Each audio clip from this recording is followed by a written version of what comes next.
all season. Now a game and a half behind the Mets after back-to-back losses in Milwaukee. Today they look for a rookie to stem the tide and turn the road trip around. The Nats and the Brewers in Game 3 from Miller Park in Milwaukee.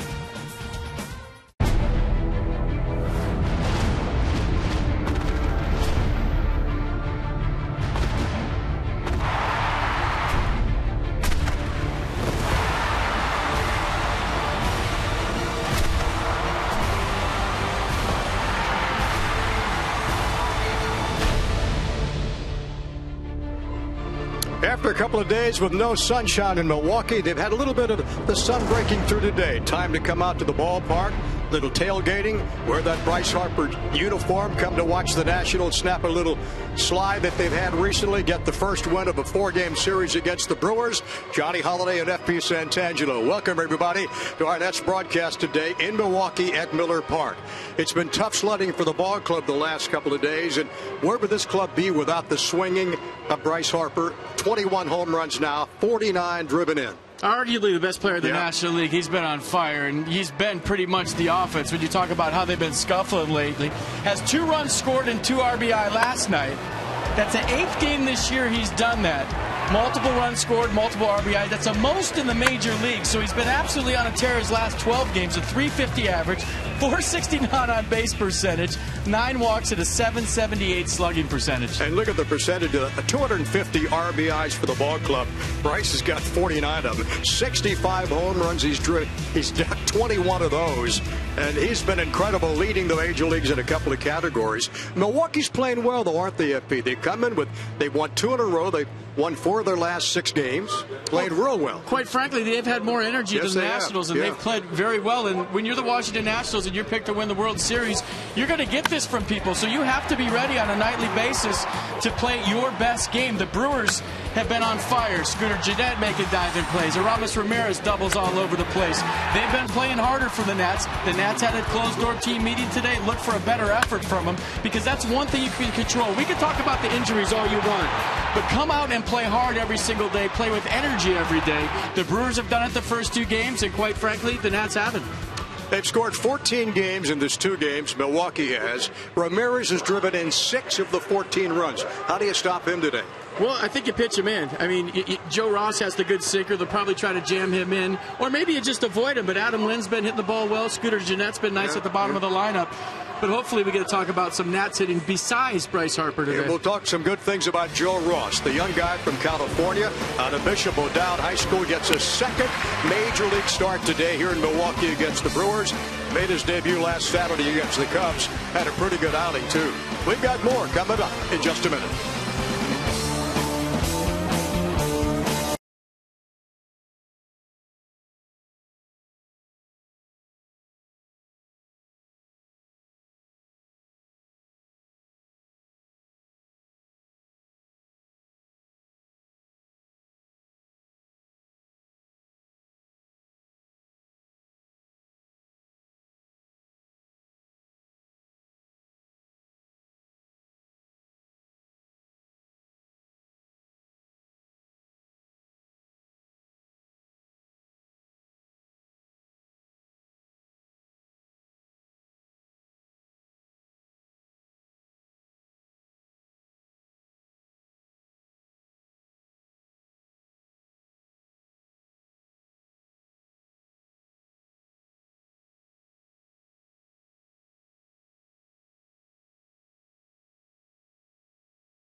ballpark. They've come up to Milwaukee for a nice weekend of 4 games and watching baseball. They'd like to go back home and say, hey, we won 2 of the 4 games.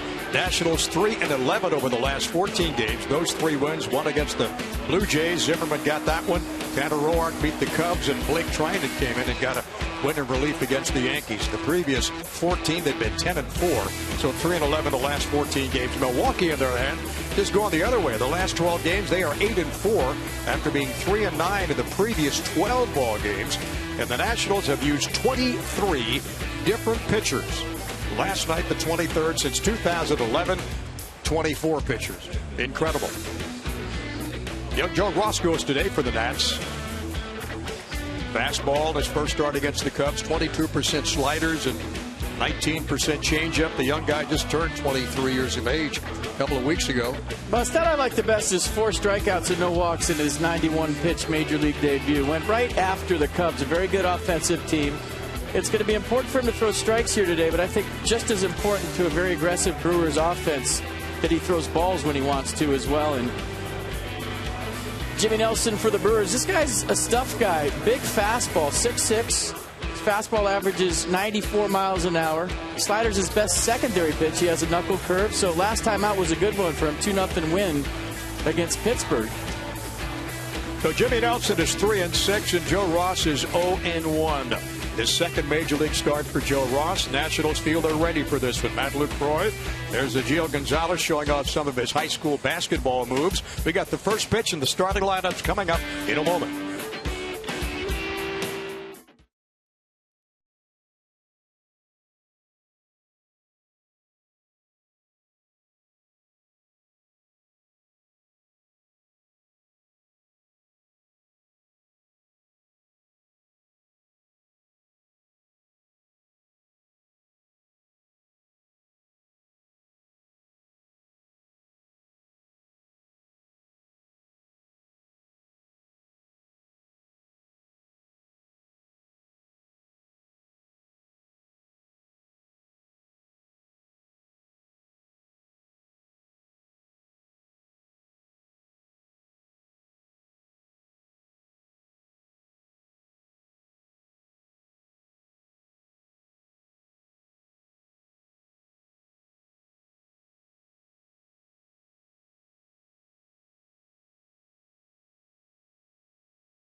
Bank for the achiever in you. Well, Milwaukee's won the first couple of games of this 4-game set, 6-5, and last night 8-4 with a 16-hit attack. The Nationals had 6 hits. No run for Bryce Harper. That was his 21st, driving in his 49th run of the year. Let's take a look at Matt Williams' starting lineup for this afternoon for Game 3 of 4. Denard Span will lead it off in center. Anthony Rendon will hit second at second base. Yunel Escobar in that number 3 hole, and Bryce Harper in the cleanup spot. He's had 8 games with multiple runs and RBIs, leads Major League Baseball in that category. Wilson Ramos will follow Bryce Harper, and Danny Espinosa hitting behind Ramos. Espinosa at first base today, the switch hitter in his first time ever playing first base. He's played 1 game in left field this year. Now he's at first today. Desi, the shortstop, and then Michael A. Taylor and Joe Ross will be on the mound going for win number 1 for the Nationals. And Jimmy Nelson today takes the hill for Milwaukee. He likes to establish the fastball first time through. It's a good fastball, 6'6". It's got downhill tilt to it. He'll go to the slider more second time around. But the Nats historically have loved to hit off of guys that throw hard. It's the guys that throw 88, 89 that usually give them the most trouble. And he's a big guy, as Effie mentioned, 6'6". and 243 pounds. This game is underway, and he misses outside with the ball. In the series, Denard's numbers: 3 RBIs, 5 for 14 in this road trip, 0 for 3 last night. And the bouncer down the right side is foul. Umpire's work of the game today. Tim Timmons behind the plate. Down at first is Todd Tishner. Tim Welke, the crew chief, will umpire at second. Over third is Mike Everett. And Milwaukee looking to get 3 consecutive from the Nationals. They've won 4 of their last 5, 8 of their last 12, 6 of their last 8, playing so well. And the Nats just trying to get right back on track. Bouncing ball to first. Nice backhanded grab by Lynn. Tosses on to Nelson. There's one up and one down. Set the defense for the Brewers behind Jimmy Nelson. Parra, Gomez, Braun, the outfield. Segura, Ramirez, left side. Jeanette Lynn, right side. And Jonathan Lucroy behind the plate. Carlos Gomez had some leg issues. Missed 2 or 3 games. Back in there today. Leading off for the Brewers. And he's as good as anybody in center field. Craig Counsell glad that he's back in the lineup. Anthony Rendon on the road trip. 3 for 15. The 1 for 3 night last night. 93 on the gun. Nats score in the first inning this year. They're 15-4. When they score first, they're 20-10. So they'd like to score one here in the first. I would think so. And the count is Anthony Rendon. It's 2 balls and no strikes.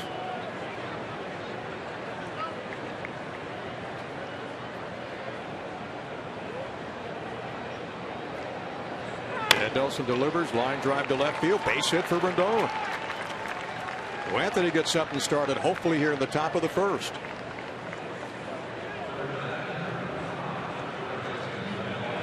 Well, there goes the no-hitter, and Anthony Rendon was looking hitterish last night. Had a base hit lined out to center field, so first at bat today here. Top of the first in Milwaukee, checking in with a base knock, and you have a feeling it's only a matter of time till that guy you're looking at's hitting 300. And limited time back off the DL, only his 9th game today. That's his 8th base hit. 7th base hit since he's come off the DL. So Rendon down at first, and Yunel Escobar. 93 from Jimmy Nelson. University of Alabama graduate. Has pitched 73 innings, given up 61 hits and 36 runs allowed. Walked 28, struck out 67. Also has given up 8 home runs. Last year, the top prospect in the organization. And the Brewers minor league pitcher of the year and Pacific Coast League pitcher of the year. Knocks her up the middle. Drifting back, Jeanette has 1 play, no play. And the Nats have got runners at first and second. And they'll give Escobar a base hit. So a couple of base hits back to back for the Nats. And let's check out Bryce Harper last night. There's the home run, number 21. Up and in, you see the location mistake. Then down and away with some off speed, and then taking a close pitch for ball 4. So you talk about plate coverage. Check out the far left of your screen. Up and in, down and away, swinging at strikes, taking balls. So I mean, he's covering every quadrant of the zone. He's covered every pitch. And right now, one of the toughest outs in baseball, first and second, 1 out. And that 333 batting average you're looking at gives him slot number 4 in the National League as far as batting average is concerned.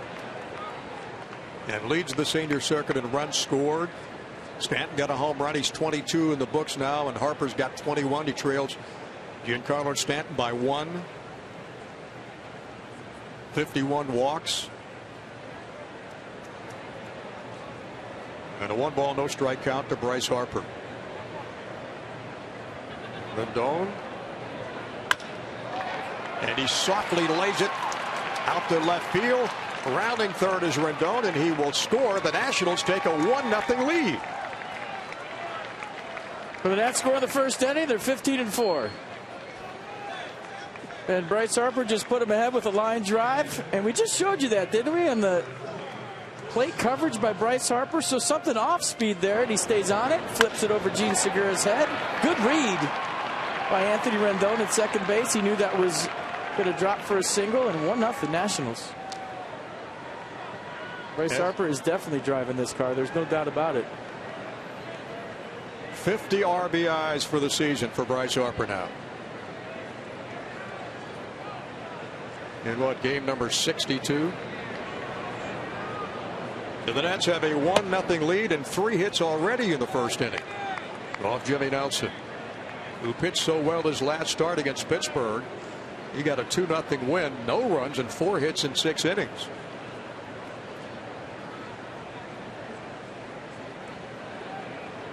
Check of the runners and the 1-0.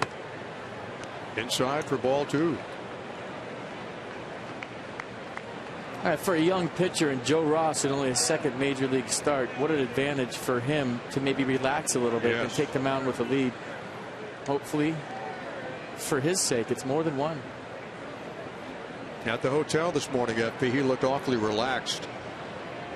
You should be relaxed at the hotel. Well, he was. I mean, if you saw him nervous at the hotel, that would not be a good sign. No, it's not a good sign. No. 2 balls and a strike. Gio Gonzalez looking on. You saw the fancy basketball moves he had a few minutes ago. Count is 2-1 to Wilson Ramos. That's with 2 on. And their first strike. And the count's 2-2. Mets on the road this year are 15-18. And Milwaukee at home 11-20.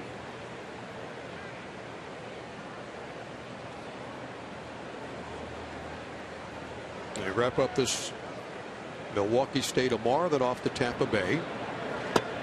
Ramos swings and misses. He's gone via the strikeout. That's strikeout number 1 for Jimmy Nelson.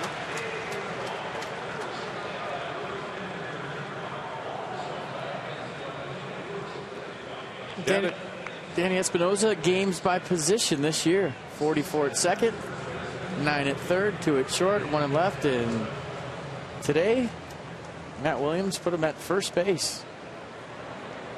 Took some grounders over there before the ball game, and anxious to see number 8 play first base. How many different positions did you play? 6. 6. Never first. Never first. I mean, routine throws would have went over my head, so I never played there. Good lie. Not the biggest target ever. Which was the biggest challenge? Probably third base. But for Danny today, it's definitely going to be first. We'll talk about it when he gets out there. But that's not an easy position just to go out there and play. We'll be watching carefully, believe me. From the left side, Espinosa, bouncing ball. Got to hurry to get him at first, and barely gets him. And gets out of the inning with only 1 run allowed after 3 hits. The Nationals jump out in front 1-0 as we head to the bottom of the first.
Milwaukee, 3 hits in that first inning.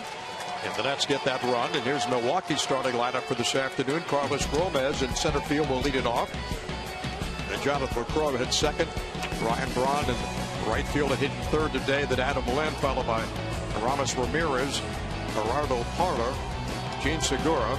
Scooter Gennett will hit eighth, and Jimmy Nelson on the mound. And since 2005 against Washington, incredible numbers by Ramirez, who has driven in 6 runs in these 2 games. Second major league start for Joe Ross. First time out, he allowed 3 runs in 5 innings. That was his debut. On the 6th against the Cubs, 4 strikeouts, no walks, 91 pitches. And a guy that swings 55% of the time on the first pitch just grounded out the third. Yeah, 1 pitch, 1 down. Nice play by Escobar at third, across to Desmond, rather to Espinosa at first, and there's 1 away. That 2-seam fastball in. Carlos Gomez not waiting around, and a nice job by Yunel Escobar to be ready on this one. How did Danny Espinosa do in his first try? Foot on the bag? Yeah. I mean, that was perfect. Must feel so weird for him over there. Got it. Has to feel. I mean, just how weird this season has gone for the Nationals. Their best defensive infielder is playing first base. Who would have thought Danny Espinosa was going to play first base anytime this year? Yeah. Clint Robinson having a little turn on the mound as well. No balls and a strike. And Matt Williams just trying to keep his bat in the lineup any way he can. Yeah. Steven Strasburg threw 60 pitches yesterday at the bullpen with no ill effects at all. That's good news. And Ross delivers, and also with Doug Fister in a rehab assignment. There certainly is some sunshine in the future. There's a defense for the Nats. Behind Joe Ross, Taylor Span-Harper, the outfield, Desmond Escobar, Rendon Espinosa, and Wilson Ramos behind the plate. Still looking at that glove. Joe Ross was 2-2 with 9 starts at Double-A Harrisburg. Struck out 54. Only 1 national starter's gone 7 innings the past 14 games. That's how tough it's been for the pitching rotation period. Nats with a 1-0 lead. Joe Ross delivers a slow roller down the first baseline, and Joe Ross will let it go foul out of play. Jonathan LaCroix hitting 194 on the year. Only 1 home run and only 5 RBIs. Joe Ross, we mentioned in Harrisburg, 2-2. 2.81 and 51 in the third. Gave up 46 hits, struck out 54, and walked 12. Brother Tyson with the San Diego Padres. They selected Joe in that first round, 25th selection overall in the 2011 draft. And a fly ball to right, LaCroix, and a nice running grab, one-handed. From Bryce Harper, there's 2 up and 2 down for Joe Ross. Yeah, the other part of that deal, Trey Turner is coming to Harrisburg tomorrow. So Joe Ross on the mound today. Trey Turner coming over for the Padres tomorrow to play in Harrisburg. And Turner was tearing it up in Double-A, hitting over 300 for the Padres, and is on the fast track to the big leagues. Excited to see that guy play. Heard nothing but good things. Brian Braun in the series, 4 for 8, the triple, the walk, or an RBI, and he scored 3 times. Braun hitting 271. And Ross with pinpoint control here in the first inning. Gets ahead in the count. No balls and 1 strike. As a team, the Brewers batting .235 this year. Bouncing ball to second. Rendon on to Espinosa, and it's a quick 1-2-3 first inning. For young Joe Ross, we go to the top of the second, 1-0 Washington.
Run first. They're up 1-0 as we head to the top of the second. Let's go deep inside the numbers.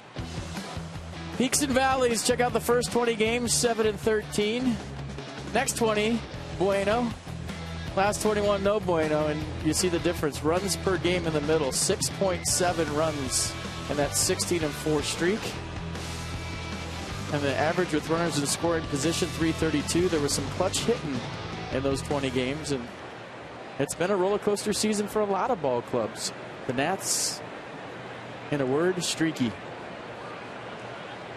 Been kind of a roller coaster season for Ian Desmond too, hasn't it, FP? When he's hot, he's really hot.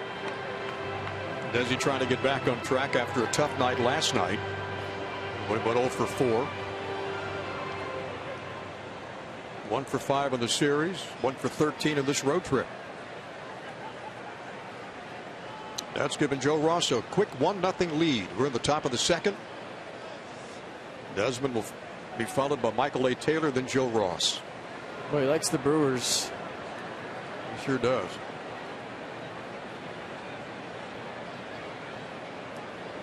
And the 0-1 pitch. Swinging a foul back.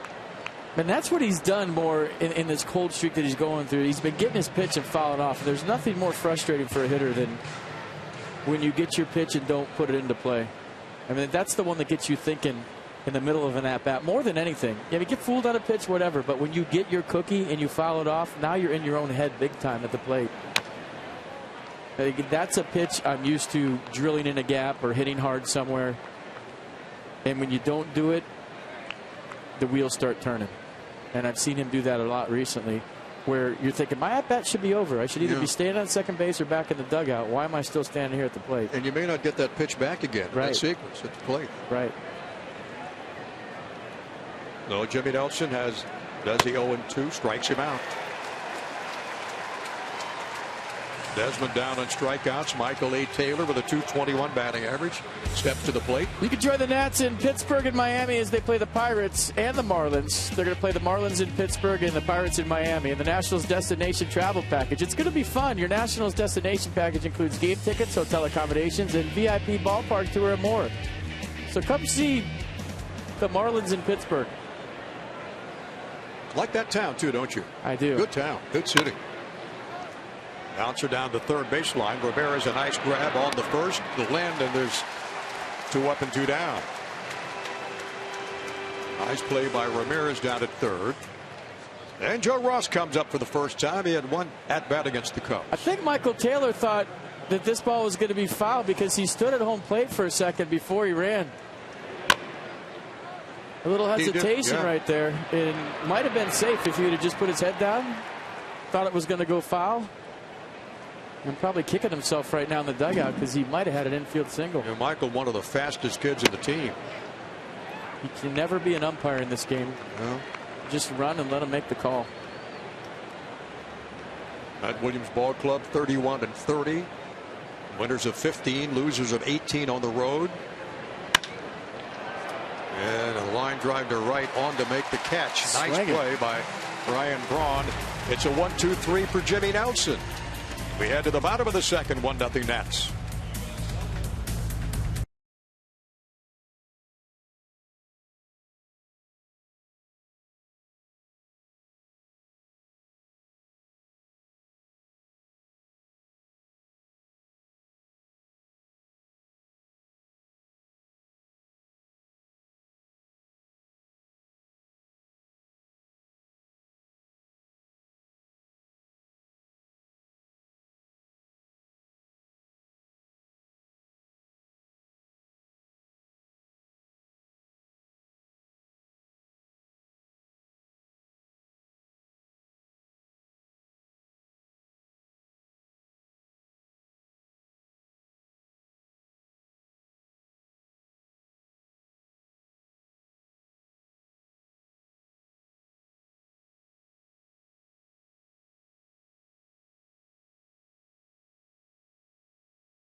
of work today. I asked Ross yesterday what takeaways he pulled out of his major league debut last week, and he said that the first thing was that he needs to locate down in the zone a little bit better. But on top of that, he said that he noticed a discernible difference in how major league hitters adjusted their second and third times up to bat against him. He said going forward, he's going to have to do a better job of mixing pitches and changing sequences the second time through. Not as many first pitch fastballs, making sure to change up his breaking stuff. If he got a guy with a slider his first time out, he might try and go with the changeup the next time.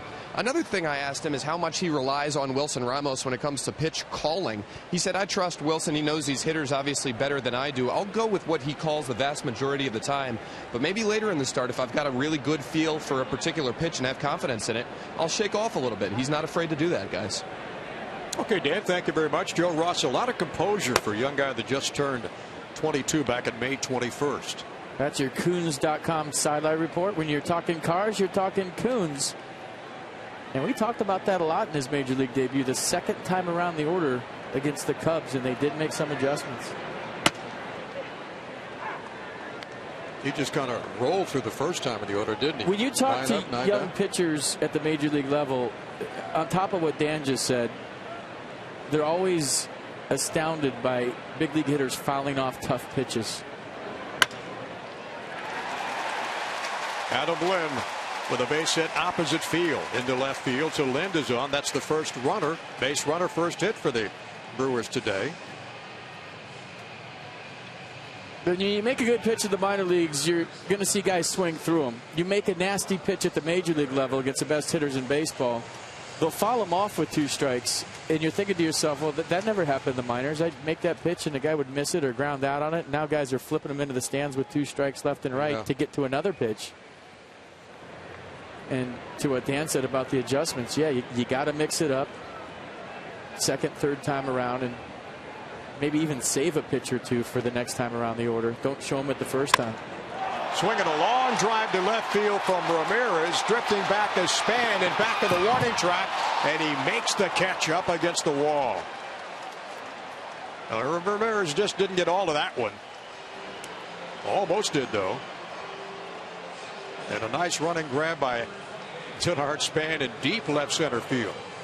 Let's look at the pitch again. 2-seam fastball, tried to get it in, and Ramirez thought he had his 8th home run of the year. But I like what Tillard Span did at the end of this. Watch him signal Michael Taylor with his hand. Very loud here at Miller Park, and he puts his hand in the air, and that's a silent "I got it." And you saw Taylor peel off at the end. And that's what you do on the road as an outfielder. When you're in a loud ballpark, you use hand signals because I got it, I got it, I got it. You can't hear that on the road. 371 in the alley in left field here at Miller Park. 400 straightaway center field. As Gerardo Parra fouls off his first pitch from Joe Ross. Down the left field line, 344. The right field line is 345, and the right field alley is 374. And the fact that that ball stayed in the park might give Joe Ross a little more confidence. It's the fact that he's seen the first 2 games here and he's seen the ball fly.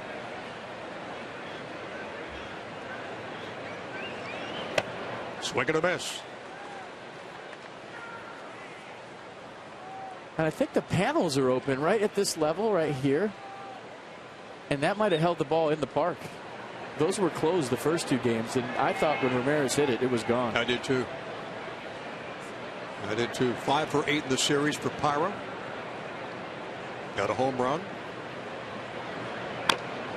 Swung and fouled up the plate off his foot, and that hurt.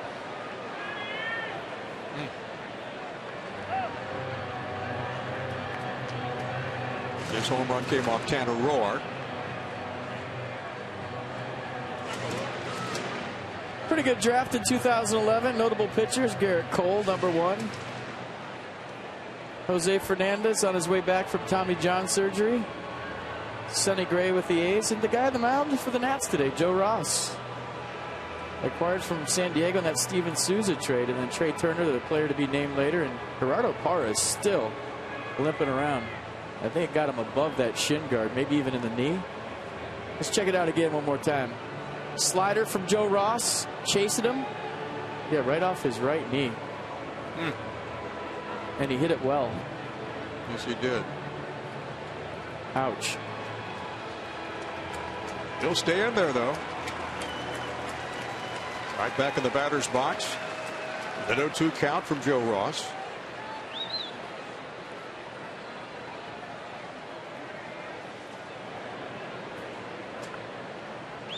In the start against the Cubs last Saturday at Nationals Park, Ross didn't walk anybody, struck out 4. That pitch got away from him. And down to second. No throw, and Ramirez is down there. Rather, Linda's down at second now.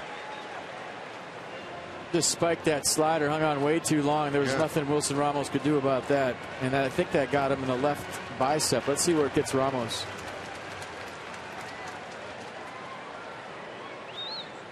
That thing wound up about 10 feet in front of the plate.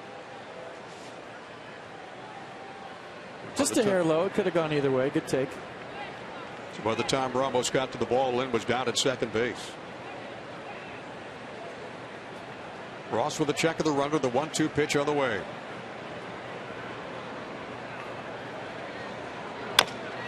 Bouncing ball. Espinosa on to Ross. Danny fielding that one perfectly. And Power is retired. He's in the books. It's official. Danny Espinosa, first baseman. So his first chance at first base, the first time ever. His first flip, his first pitcher covered, and his first assist. You got to figure, FP, they haven't had a lot of time to work on that play, have they? With a pitcher covering first base. No, when you talk about Ryan Zimmerman going over there, he had all spring training to play first base and to get accustomed to it. Danny Espinosa took some grounders there in BP every once in a while, and then today came out early. So, I mean, everybody thinks you just throw somebody at first base and it's easy. There's so many nuances to that position, as Ryan at home could probably attest to right now, and Danny Espinosa will get to know, where do I stand? How far do I go to my right for a ball? It's just something like a pickoff throw, stretching, picking the ball. I mean, there's just a million things. A lot of little things. A lot of little things. It's not an easy position to play if you've never played it before. But just like Ryan Zimmerman, Danny Espinosa, extremely athletic. Yeah, being athletic and knowing how to play first are two different things. So we'll see. I mean, I'm sure he'll be okay. But everybody thinks because in Little League you put the kid that could catch over there, that it's the position you just throw anybody at, but it's not. And I know Nats fans know that because they've watched Adam LaRoche play over there for a long time. No balls and 2 strikes to Gene Segura. Always dangerous when he gets on base with 8 stolen bases. Down at third on the play at first went Adam Lind in scoring position. Nats with a 1-0 lead. Nice block by Ramos. And the count's 1 ball and 2 strikes. .285 average for Segura on the year.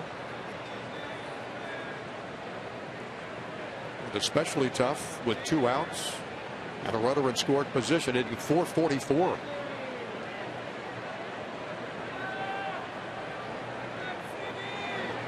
And Segura in this 2 games so far has 3 base hits. Slow roller. Escobar, 1 play to first. Nice stretch, and Espinosa couldn't keep his foot on the bag. Throw was just a little off to his right, and the run scores.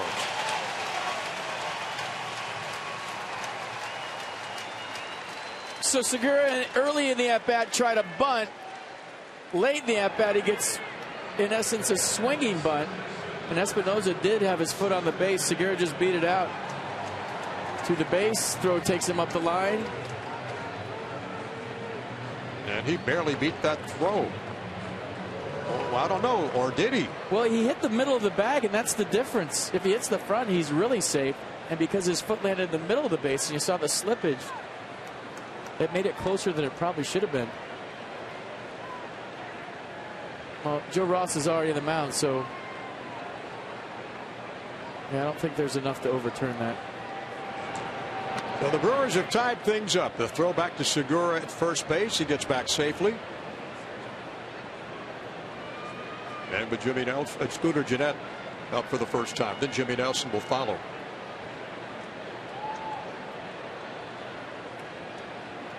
That's with 3 hits, and the Brewers have 2 in this inning. And the RBI for Segura. They'll give him 17 for the year.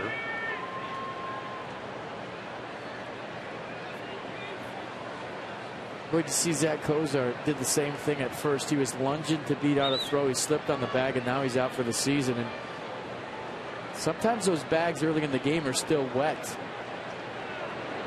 from the ground screw water, and they try to stay away from the bases and water the infield before they're put in. But Segura almost had a similar result right there, sliding across the bag. And if you've ever felt those bags, the surface on top is very slick.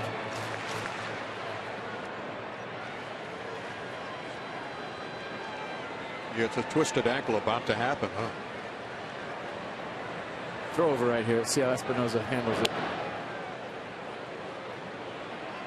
And he knocked Gene Segura out. Watch this. Look at Segura in between sliding and diving. Yeah, right there in the face. Espy goes left hook to the chin, knocks him out. At least a standing 8 count.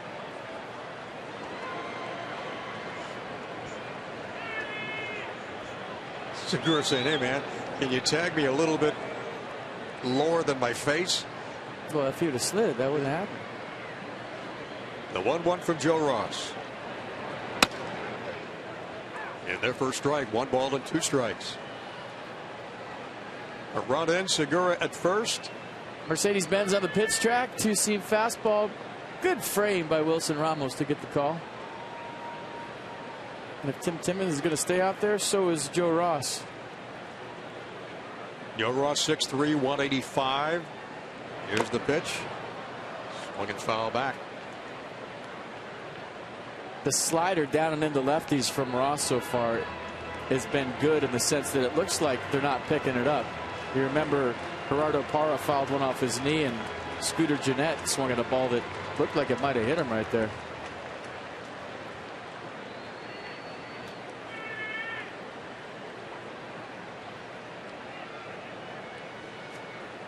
Now the count to Gennett, 1 ball and 2 strikes with 2 down here in the second. And a run in. We're tied at 1. Base hit to center field. Segura rounding third. They got to wave him home. Span hits the cutoff man. The throw to the plate. That'll be not in time. The run scores. Milwaukee with a 2-1 lead.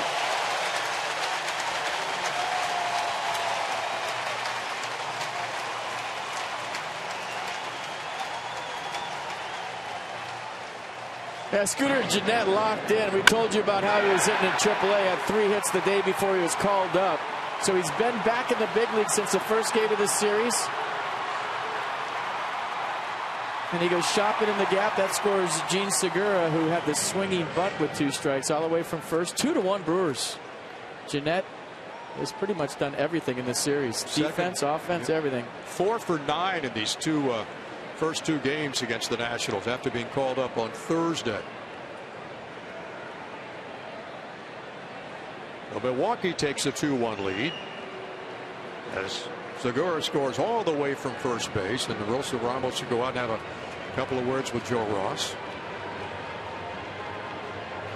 Nelson has 3 hits and 19 at bats.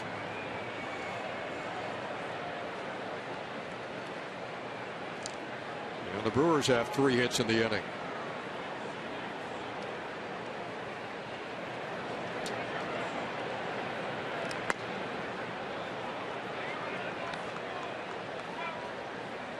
Len, Segura, and Gennett with the base hits.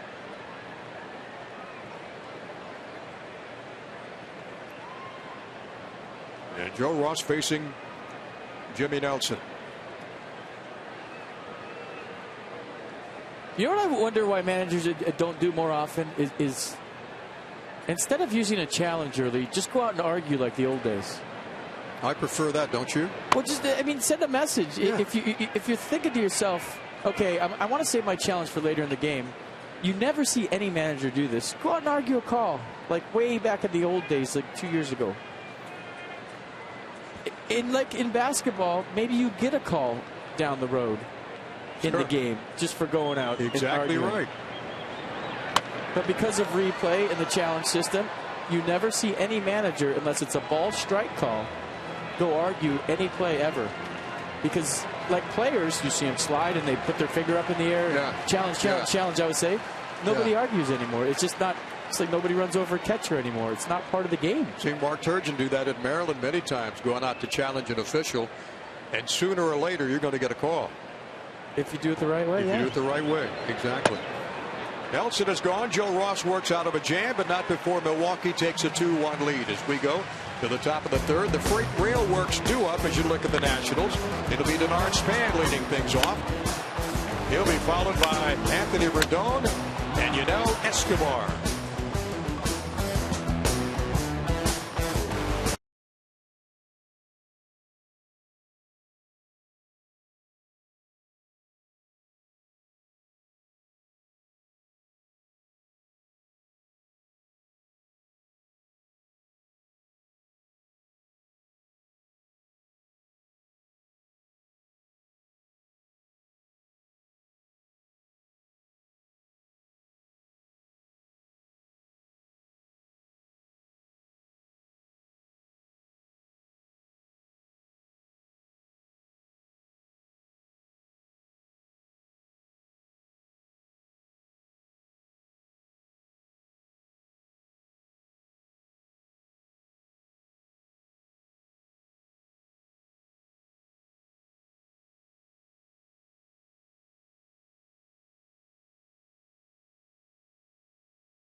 Two to 1 Brewers as we head to the top of the third inning.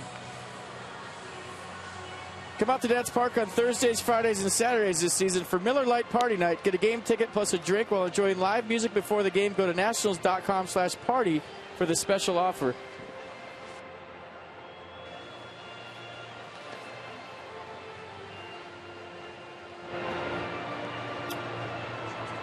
Top of the third at Miller Park here in Milwaukee. Denard Span, Anthony Rendon, and Yunel Escobar will face Jimmy Nelson.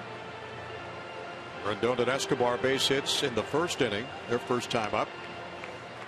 And Denard grounded out. Lynn to Nelson. Both clubs with 3 hits. Milwaukee with 2 runs.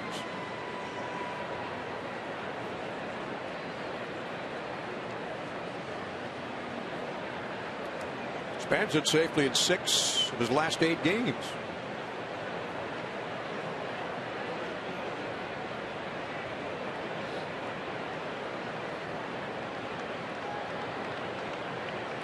And the first pitch from Nelson.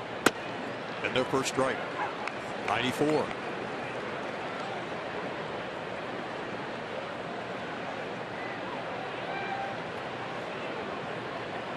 Denard's average against the Brewers, .242 in his career, with a homer and 6 driven in.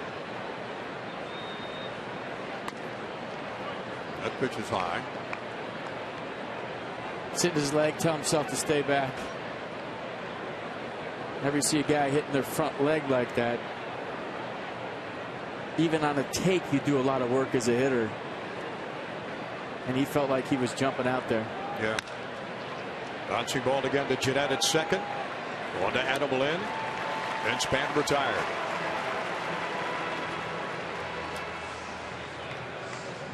So 3 hits in a row in the first inning. Anthony Rendon, there goes a no-hitter. Yunel Escobar with the base knock himself. And then what new? Bryce Harper. The beat goes on. Average at .337 for Bryce Harper. And that was an RBI and put the Nats up 1-0. They're trying to answer the Brewers 2 in the bottom of the second right now. And Rendon got his 7th base hit. A good look at Bryce Harper in the Nats dugout. He will follow Escobar, who will follow Rendon. Nelson delivers low and inside for a ball. Jimmy Nelson's 26 years old. 5 quality starts this year for Milwaukee. First time he's ever faced the Nationals. From the University of Alabama.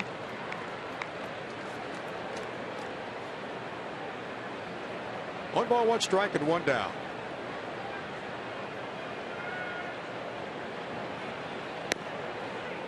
And their first strike.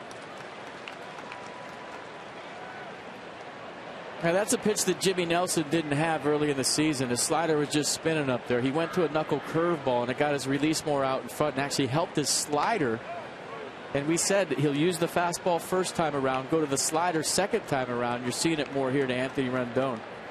It's a pitch that's been good for him about the last 5 starts, and a pitch he didn't have before that.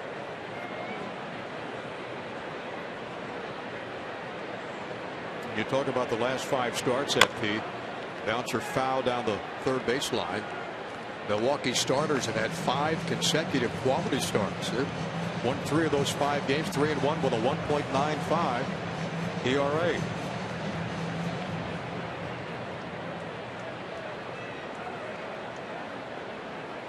Their pitching coach has done a heck of a job.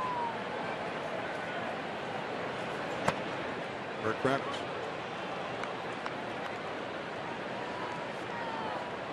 Nissan on the pitch track, everything into Rendon, and then a slider that kind of backed up and was on the pitch track strike zone. And the count is full. That's just outside, and Rendon on with a base hit balls. Been up twice on base both times. If you miss a lot of time as a hitter, the last thing to come is your strike zone. And if Anthony Rendon is walking, it means he's seeing the ball well. This one very close on the 3-2 pitch. Lucroy tried to frame it up for strike 3, but it was outside. The slider before was actually better, but that's a good sign for Matt Williams and the Nats that Rendon is starting to see it, and he's realizing his strike zone again. That's the 5th time he's walked in 9 games back.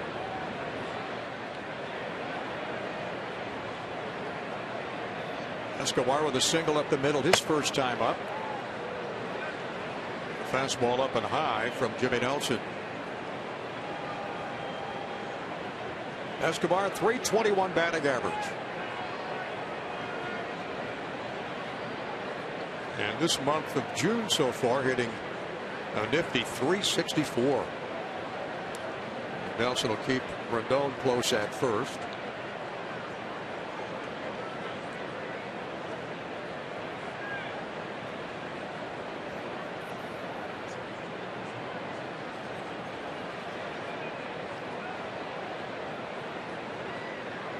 In the 1-0. Swing of a drive to center field. Gomez is back and looking, and it is gone. Home run for Yunel Escobar, a 2-run shot. And the Nationals regain the lead.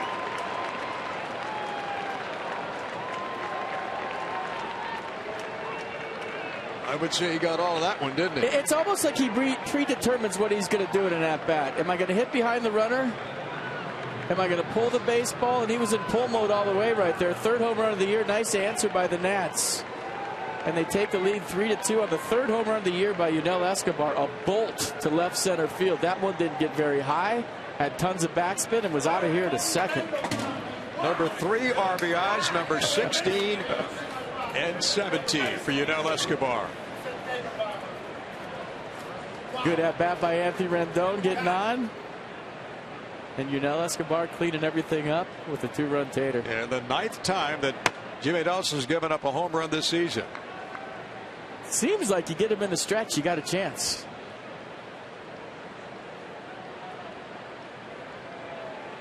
Now the Nats had a 1-0 lead. Milwaukee took it away. The Nats take it right back. And the pitch to Bryce Harper, who singled to left center his first time up.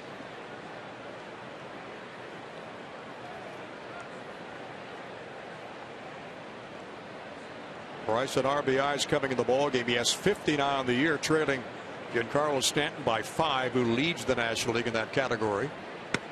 And a check swing by Bryce. That's in there for a strike.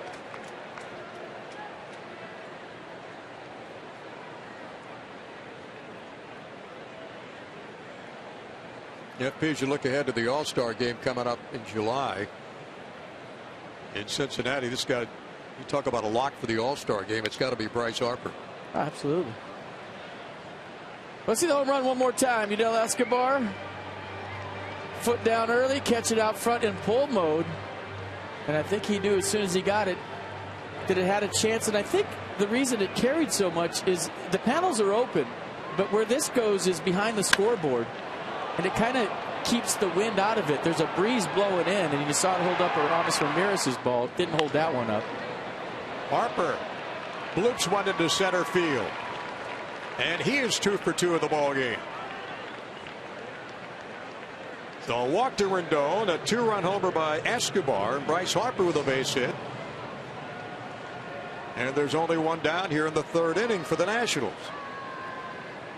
Another hit for Bryce Harper, average up to 340 now, as he's working a 2 for 2. And what you got to love about him, FP, is he's taking what the pitcher gives him. Not trying to overswing. His whole game has been under control all year. And though he really has. Very mature approach to hitting, fielding, base running. Confidence level's been through the roof, and obviously one of the best players in the National League, if not the best. Ramos drills one up the middle for a base hit.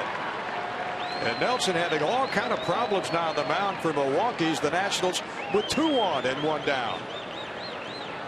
And Ramos with his first base hit in this game. And the Nats 3rd in a row. And that'll prompt a visit from the pitching coach, Rick Kravitz.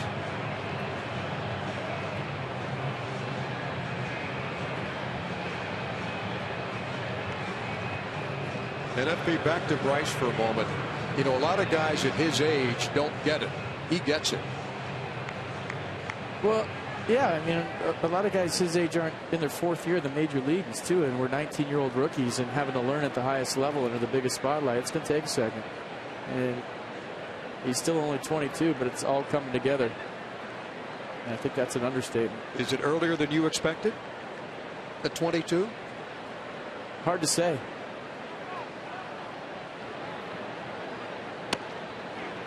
Espinosa with a check swing. Grounded out to second baseman Scooter Gennett the first time up. Danny at first base for the first time ever today.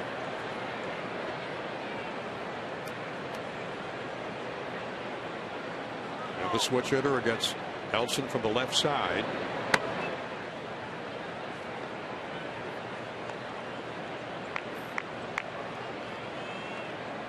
Down hitting .228 left-handed and .342 right-handed. But all the numbers of the home runs and the RBIs from the left side, 6 and 14.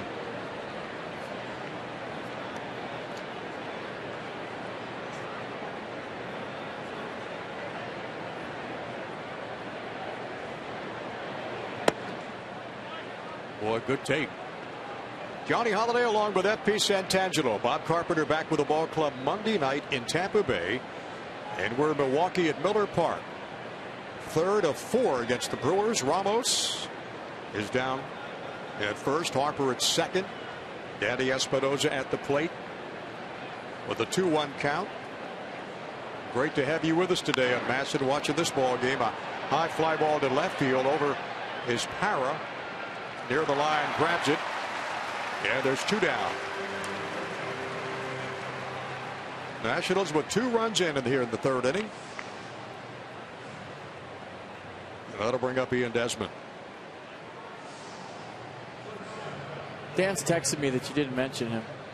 He's here too. He's mad at you right now for not saying Masson. Dan's here too.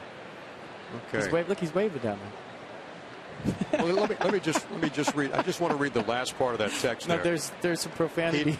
I saw that. I will delete that. I'm kidding. What's his name again? Masson? Dan. Yeah, okay. New guy. We just got him yesterday.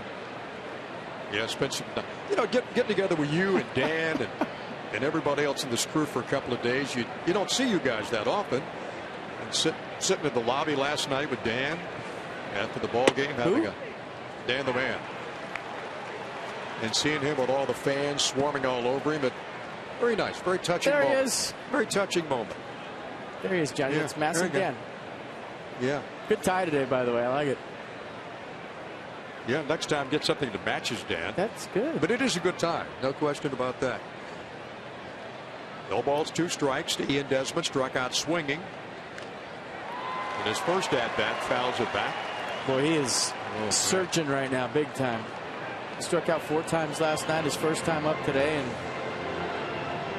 when you're not seeing the baseball and you're pressing, there's nothing worse as a hitter. You get into those spells where you're just hoping they hit your barrel. You're not seeing the baseball. You're thinking so much. You're praying they throw one down the middle and it hits your bat. Been there, done that. Yeah. Desi with 72 strikeouts now in the year. Here's the pitch to Desmond. Stays alive, fouls it up. But sooner or later, I mean, you have to make a 2-strike adjustment. Spread out, choke up, put the ball in play. Take a little bit out of your swing. Go from 100% swing to an 80% swing. Get yourself a blooper to right. I know that's not part of his makeup and who he has as a hitter, but when you're constantly not making contact, you have to make an adjustment with 2 strikes. You do, or they'll just keep throwing you balls and you'll keep swinging. You have to dial it back in, don't you? A little bit. Yeah. Good eye for Ian. That ball outside. But like I said, it's easy to say up here when the game's not moving as fast. When you get that little man talking in your head and your head spinning because you're struggling, 88 looks like 188. It's a vicious cycle.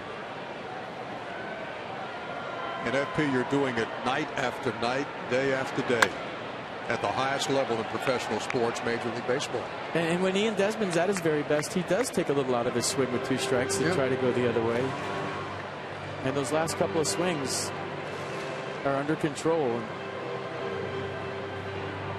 And if you can do that, if you can get a base hit every now and then by just punching it out there, it does worlds for your confidence that maybe this is, I'm out of it, I'm going to get it rolling, and things are going to be okay. Like that.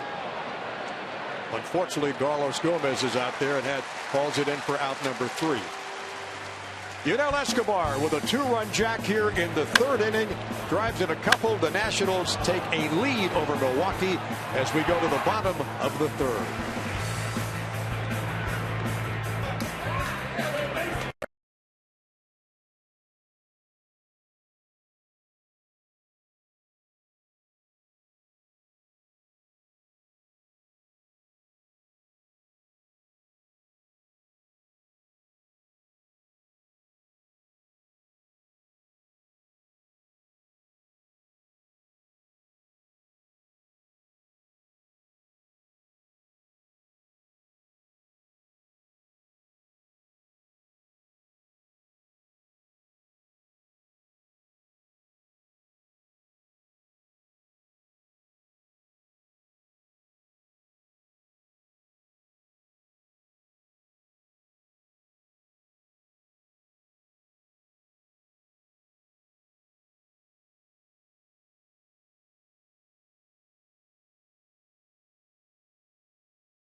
Later today's game that was brought to you by Milwaukee, the capital of Miller Lite. 3-2 Nats, and guess what? We're going to be on TV the next 5 days. Tomorrow, 2 o'clock start against the Brew Crew. Then we hop on a plane and go to Tampa. And the boys will play the Rays for 4 straight days, next extra before and after each game. Go down to Tampa and check out a pretty good ball club. Yeah, came behind the Yankees in the East, aren't they?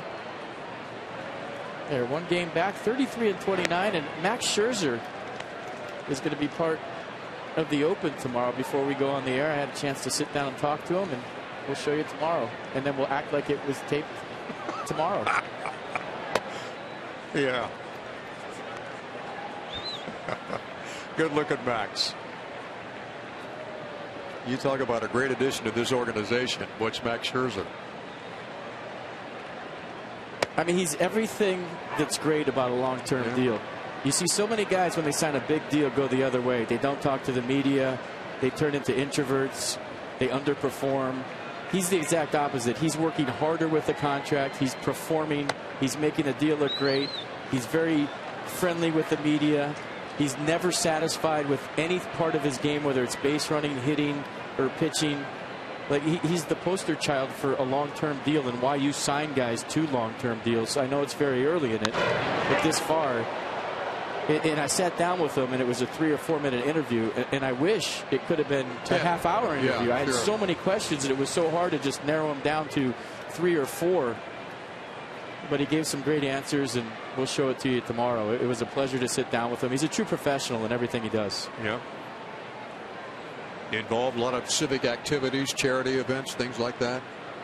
Back in Detroit, they loved him for that. That's with a 3-2 lead, and Carlos Gomez goes down swinging. That's Joe Ross's first strikeout of this game. All 3 of the hits for the Brewers came in that second inning. Nissan on the pitch track, 3-2 changeup, it looks like, at 83. Or maybe just a slider that didn't do a whole lot. Sometimes those work out well for you when they miss. And you know Gomez wasn't walking. Swinging all the way in a 3-2 count. Gomez did have 5 home runs. Jonathan Lucroy, the catcher for the Brewers, flied to right field. It's a grounder up, deflected by Ross. He'll beat that out. No play for Desmond on the deflection. The Lucroy is on.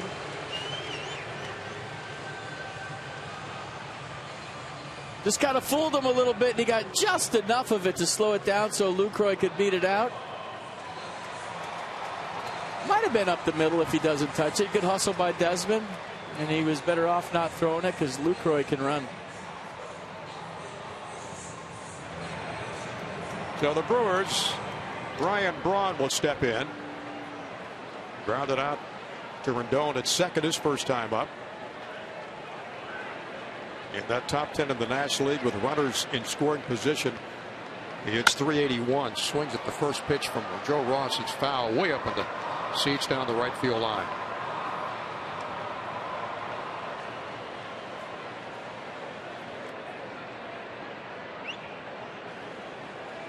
Joe Ross with 39 pitches thus far. And the ball club has a 3-2 lead for it. Here's the 0-1 to Braun. That's fouled out of play. Espinosa gives chase about 10 rows up in the stands.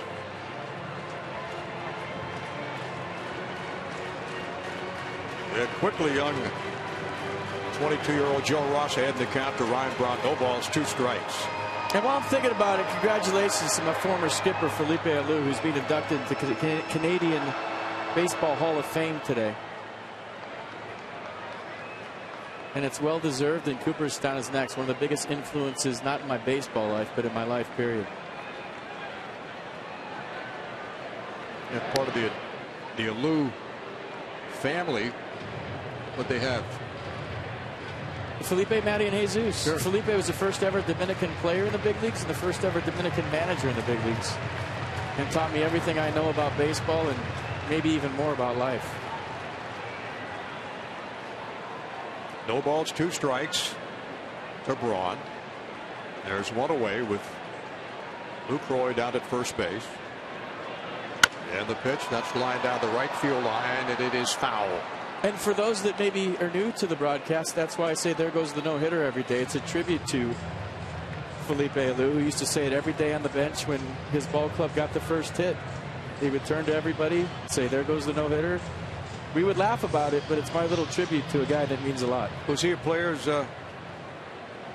Players loved him. Players loved manager. him. Yeah. Best manager ever played for, bar none.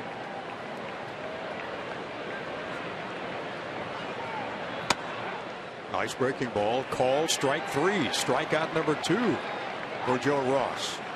And he gets a pretty tough customer in Ryan Braun. Did I miss the strike 3 call here?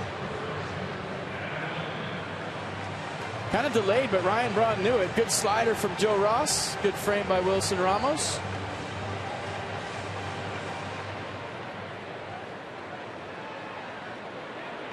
It'll bring up Adam Blend. Single back in the second, scored one of the Brewers' 2 runs.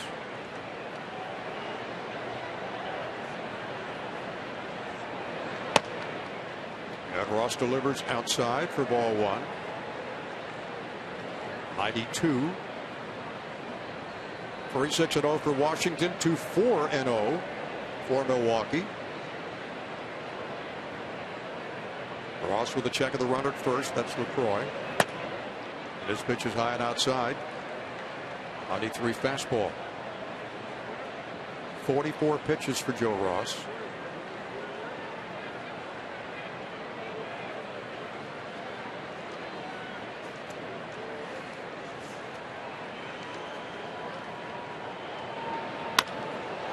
Swinging a drive to the right center field gap. Harper is back in the warning track.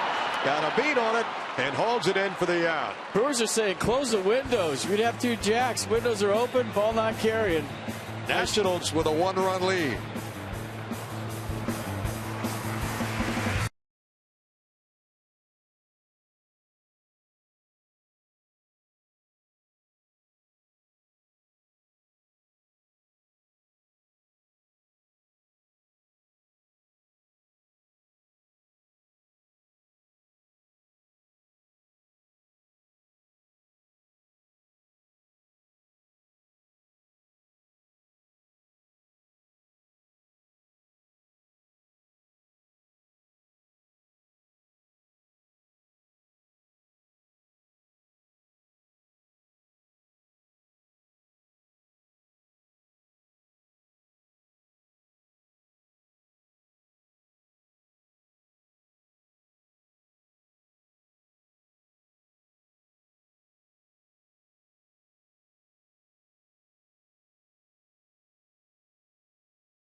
It's time for our UMUC moment in history. Couple of grand slams in one game, old unis.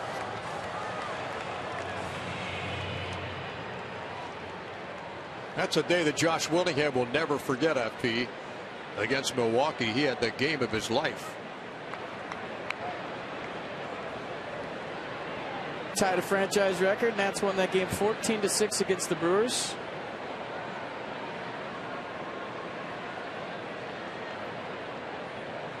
Back when, 2009?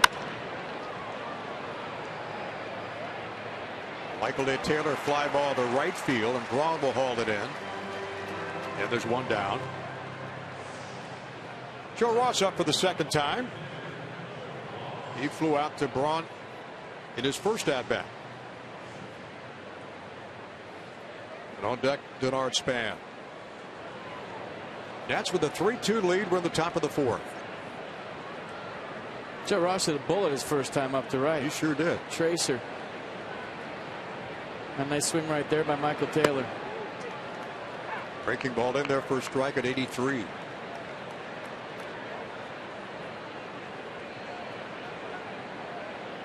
Only the third time Joe's been to the plate. Once against the Cubs, today twice against Milwaukee.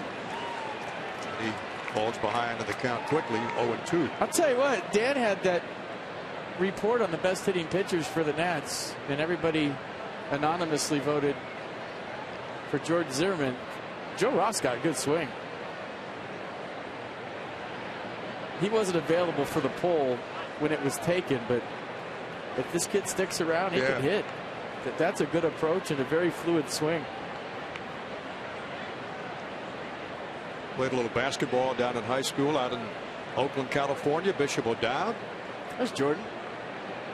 Thanks to the Zimmerman family for letting us out there yesterday. Wonderful people from a wonderful town. They made us feel like we've known them forever. It was a great time at the tailgate yesterday out there. And thank you very much. We had a blast. Thanks for letting us invade your tailgate. It was awesome. What would you estimate how many family and friends of Jordan came up for the game? About 100 were out there at that. Ross retired for the second time. That'll bring up Denard Span. Strikeout number 3 for Jimmy Nelson.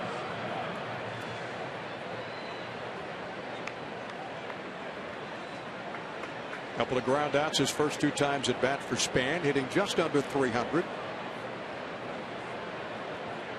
Stolen 4 bases, driven in 19 runs.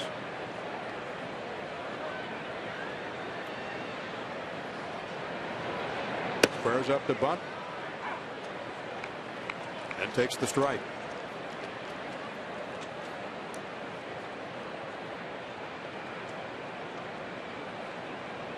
Bernard's been safely on base in 13 the last 15 games the Nats have played.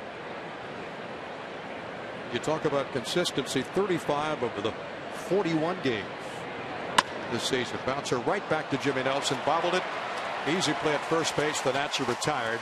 1-2-3. We go to the bottom of the 4th inning. Washington with a 1-run lead. They lead the Brewers 3-2 at Miller Park.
Bring Dad out to the ball game for Father's Day. That's next Sunday, June 21st. Where are you bringing Dad? To Nats Park. Duh. Watch your Washington Nationals take on the Pirates in the final game of the series. Visit nationals.com to purchase your Father's Day ticket games on Sunday, June 21st right now. Father's Day, Sunday, June 21st. Very significant day in my life. You know. Anniversary day. Wow. Yeah.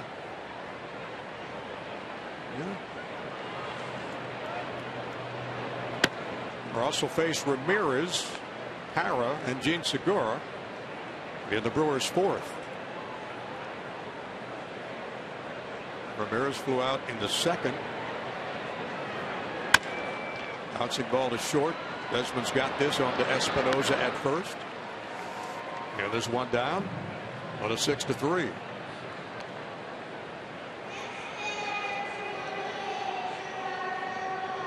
I'm trying to think of a young pitcher that I've seen in recent memory be as comfortable as Joe Ross is and was in his first start and is here today. And I think it has a lot to do with living with his brother Tyson. They work out together in the offseason. When you have a brother as a major leaguer and you're around him every day, I don't know how much this is really phasing him. I'm a big believer in body language. Line drive bounces in front of Harper in right field, and Kyra on with his first base hit of the game. And the fourth off Joe Ross here in the fourth inning.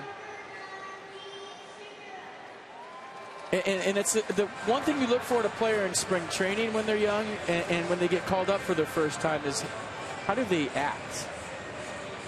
How do they react to adversity? And if you just turn on the Nats for the first time ever and you're watching Joe Ross pitch, you'd think that he's been here for 5 years, just based on the way he's handled himself in the mound presence that he has.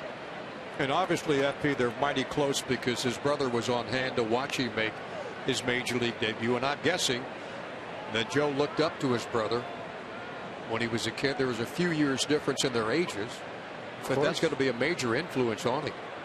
Of course. And the day after he had pitched against the Cubs, I sat down and did a piece with him for Nats Extra. And I, like you, was amazed at how composed this young guy is. Just turned 22. And how he listens and how he reacts to questions and how grateful and thankful he is to be in the major leagues and to be playing at this level and to go from Double-A to the big time, basically. That's why you pull for a guy like this to just be so successful. Bouncer right back to Joe. Nice grab. Throws on to Rendon, on to Espinosa. Safe at first. Some kind of feed by Joe Ross. You're not kidding. I mean, that's right on the money to Anthony Rendon at second base. Watch the play by young Joe Ross right here. Backhand play, stand up straight, right on the money to Rendon. And you're thinking off the bat, there's no way this is a double play with Gene Segura running, but watch the feed by Ross. Get down, Tim Welke. It's coming right at you. Did you see Tim Welke, second base umpire? Yeah. Duck. And the Nats get the lead runner. He's still ducking. He can't get up. He's ducking and he can't get up. That's 2 away here in the fourth.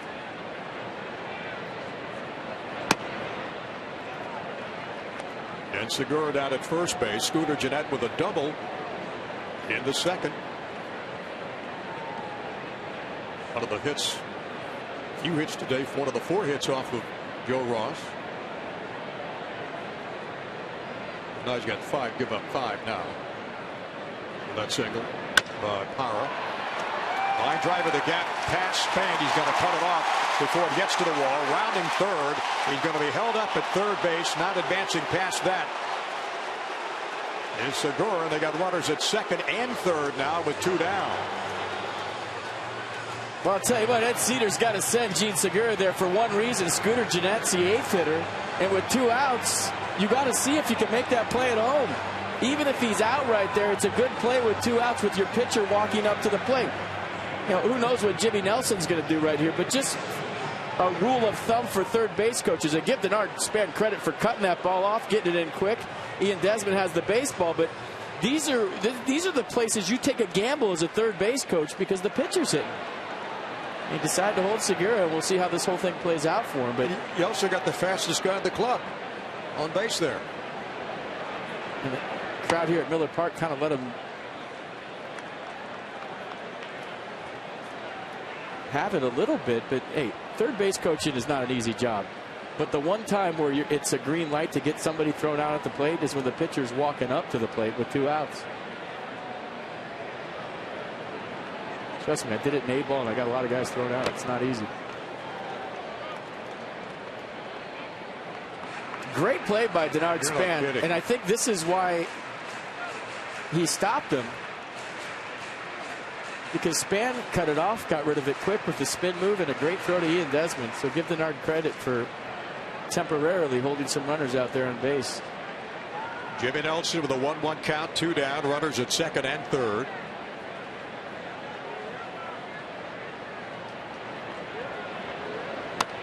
Nelson fouls it back.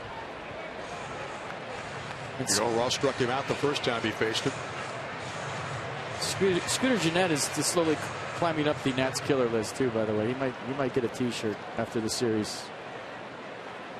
Back-to-back doubles today for Gennett. RBI that drove in the winning run the first meeting between the two ball clubs, 6-5 on Thursday night.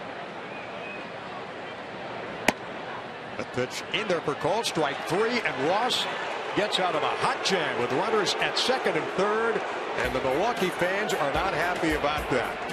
The Nats with a 3-2 lead over the Brewers. We're going to go to the top of the 5th at Miller Park.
Nats.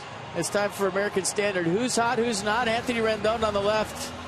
Been on base a couple of times today. A base hit and a walk. Last 4 games on base percentage. .500. Here he comes, folks, on the outside. And Gerardo Parra, .326 averages last 43 games. Nice player for the Brewers. 2-time Gold Glove winner in the outfield. Got a good arm. Covers a lot of ground. And he can swing it. 2, 3, 4 hitters today. I'd say they're having a good day. 5 for 5, homer. 3 RBI, 3 runs, a walk. Escobar with the tater. Interesting roller coaster so far for the Nationals. First inning, they send 6 guys to the plate. They get 3 hits. Second inning, a quick 1-2-3. Third inning, 7 guys go to the plate. They get 3 more hits. Fourth inning, they win 1-2-3. Here we are in the 5th. And a 3-2 lead, Randy Knorr. Next to Matt Williams. So it's Rendon and Escobar and Harper.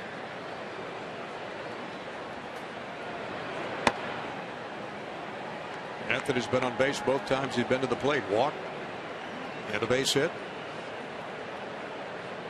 Average slowly creeping up there, 226. Bouncing ball to third. Nice scoop by Ramirez across the limb. And Rendon is retired. Time for our T-Mobile game changer. Yunel Escobar in the 3rd inning. After Anthony Rendon walk. Not a bad pitch from Jimmy Nelson. Down and in, but Yunel Escobar might have tricked Nelson. And the book on Escobar is when he has a runner on first, 1 out, he's going to try to hit that hole on the right side. That time he was in pull mode, and he shot him out of here for his 3rd home run of the year. And that gave the Nationals a 3-2 lead where we are right now. And a check swing. Escobar hitting .310 on the road this year with a homer and 5 RBIs. Hit speed 99 on the home run. I wonder what the lowest hit speed on a home run in the majors this year is. The lowest. I mean, can you hit a home run at 77? It might be a little tough. I haven't seen it. Yeah. I know Giancarlo Stanton has something around like a 13 or 16 or something like that. That's fouled on a play. Maybe in Colorado at Coors Field, you could get away with an 85.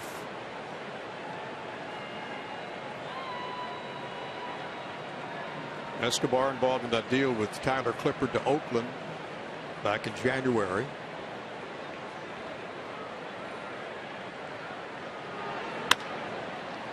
It's a fly ball in the gap and drifting over in right field. Braun has got it.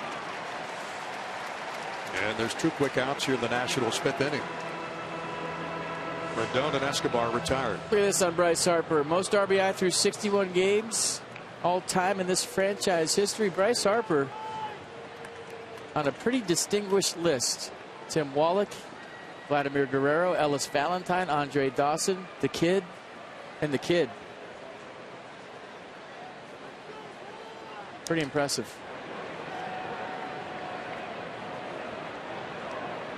And Bryce today a perfect day. A couple of singles on opposite field. So by my brilliant deduction, that would be all expos around Bryce, so he's the fastest in Nats history. It's a 50 RBI. And both some legendary expos on that list too. Big Nats fan. Enjoying this game. And the 1-0 pitch, swing and a miss.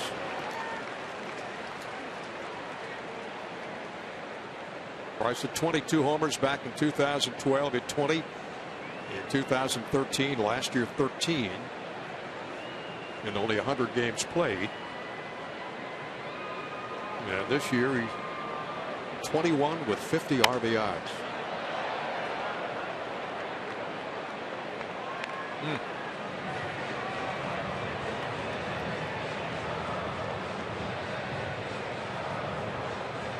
I mean, are you like me thinking he's going to hit a homer every time? I mean, that's what I think every time I see him walk to the plate. I know it's impossible, but that's my first I'm guessing process. The fans think the same thing, don't they? Yeah. Yeah. He's on everything.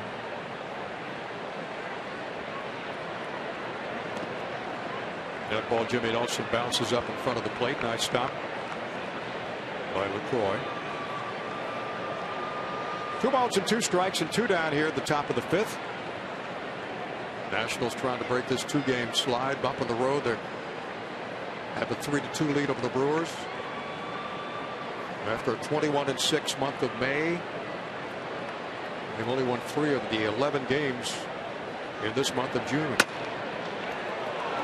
Well, Jim Nelson had a walk to his bench. He thought that was strike 3. And Bryce Harper takes another close pitch. And he's getting a reputation with the umpires around the league that if he takes it, it's a ball. You see LaCroix trying to frame it into a strike, but pitch track said it was in. Not so fast, young man. 3-2 count to Bryce Harper.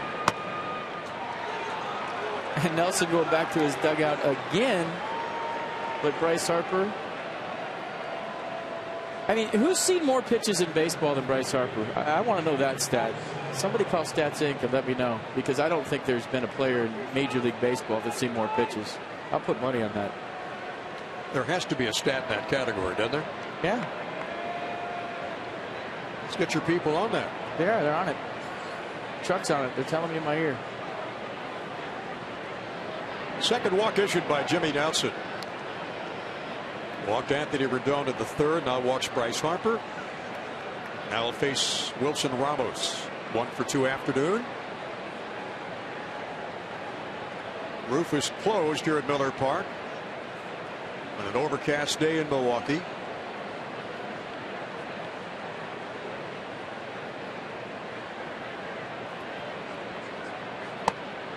Check swing by Ramos. Did not go through. Todd Tishner down at first said no, he did not.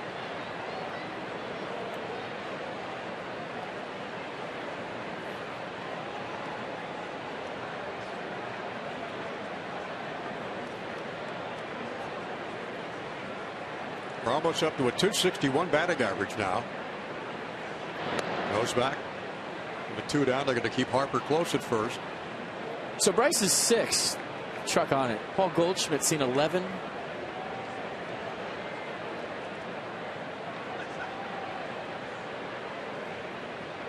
Oh, 1,103 pitches on the season Paul Goldschmidt has seen. He's first. Ramos with a high fly ball to right field. Drifting back is Braun, and that ball is gone. A 2-run homer for Wilson Ramos, and the Nationals now take a 5-2 lead. Number 5 for Wilson RBIs, 26 and 27.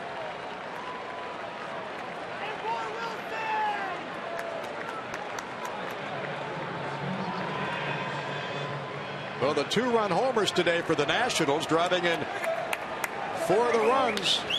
Escobar and Ramos.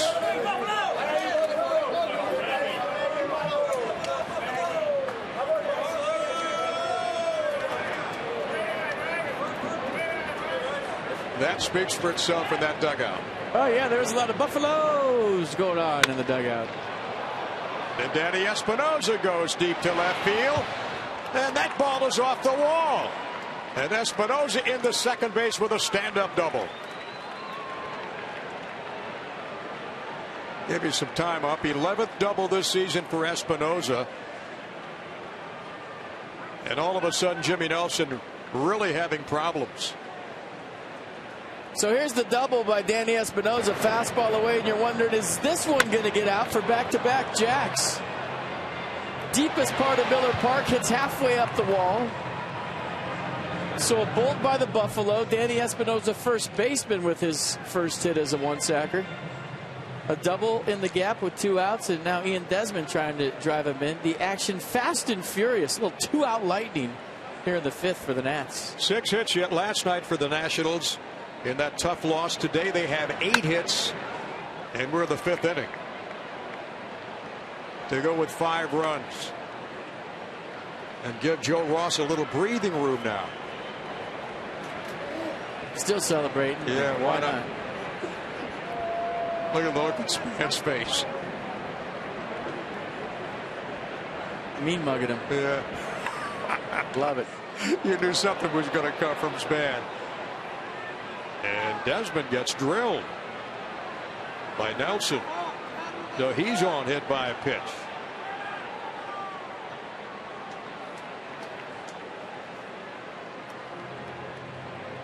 There we go to Michael A. Taylor. Well, Espinosa at second. Let's look at it again. A 2-seam fastball running in.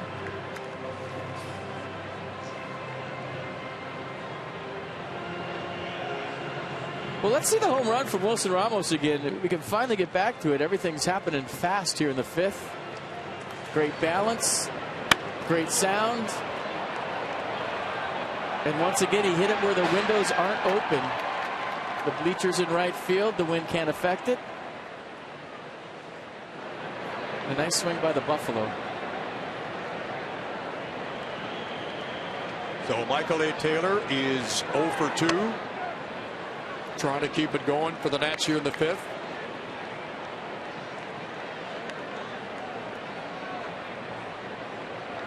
The 1st, the 3rd, and the 5th inning have been devastating to Jimmy Nelson today. 1 in the 1st, 2 in the 3rd, and 2 in so far here in the 5th. Fastball at 87 outside. Hit speed 97. So Escobar's was 99. Ramos 97.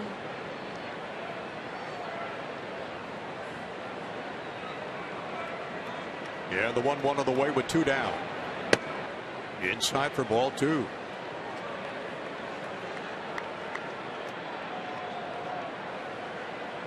Multiple people on Twitter are telling me that Caleb Joseph has the slowest hit speed for a home run in 2015 at 88.7 miles an hour. Caleb Joseph. All right, thanks. Thank you. Michael A. Taylor with a ground ball, base hit into center field. They're going to send the Buffalo Roman home. The throw to third. Espinosa in there, rather Desmond in there safely. Espinosa scores for all the way from second base. And the Nationals lead it 6-2. We're talking about the short, compact swing for Michael Taylor. Watch this one. Not a whole lot to it. Right back up the middle. With 2 outs, Danny Espinosa scores easily. Carlos Gomez with no shot to get the speedy first baseman. And the line is moving here with 2 outs. So a ground out by Rendon, a fly out to right by Escobar, then Harper with a big time walk. Ramos with a bigger time home run, and then Espinosa double. Desmond hit by a pitch. Michael Taylor clutching up with a 2-out knock, and line is moving. Harper, Ramos, and Espinosa with runs scored in this 3-run fifth so far. And Neil Kotz going to work in that Milwaukee bullpen.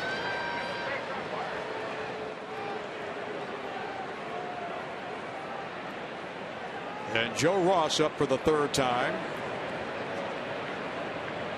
The 8th Nationals batter to hit this inning.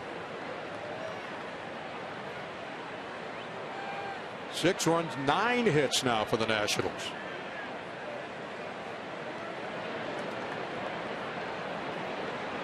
And Ross would like to get the act and drive home Desi from 3rd. Ground ball to short. Good swing in that plate appearance. They force it 2nd and the inning is over, but not before. A 2-run shot by Escobar earlier, and then Wilson Ramos says, you can do it, I can do it. He jacks a 2-run job, and the Nationals head to the bottom of the 5th. They got a 4-run lead over Milwaukee, 6-2.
As we head to the bottom of the 5th inning, come out to Nats Park on Friday, June 19th. Nats take on the Pirates.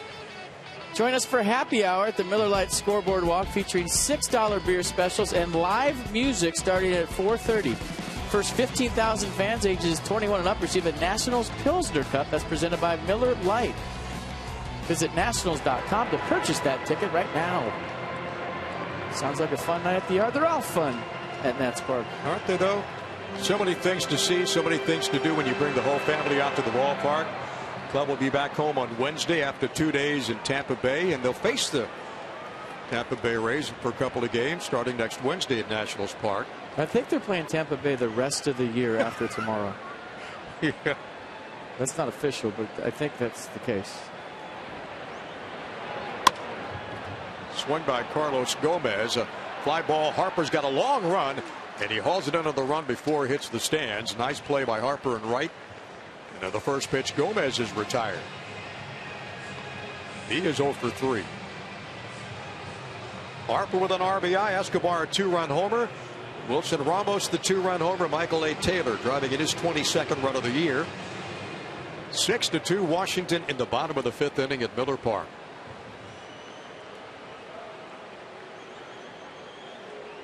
And Joe Ross just as impressive today as he was in his major league debut on Saturday against the Cubs. Even more so in this game. And FP shows a lot of composure working out of a couple of real tough situations today. Yeah, a lot of poise for a youngster. Impressive. Count to Jonathan Lucroy is 1 ball and 1 strike. Lucroy will be followed by Ryan Braun, then Adam Lind.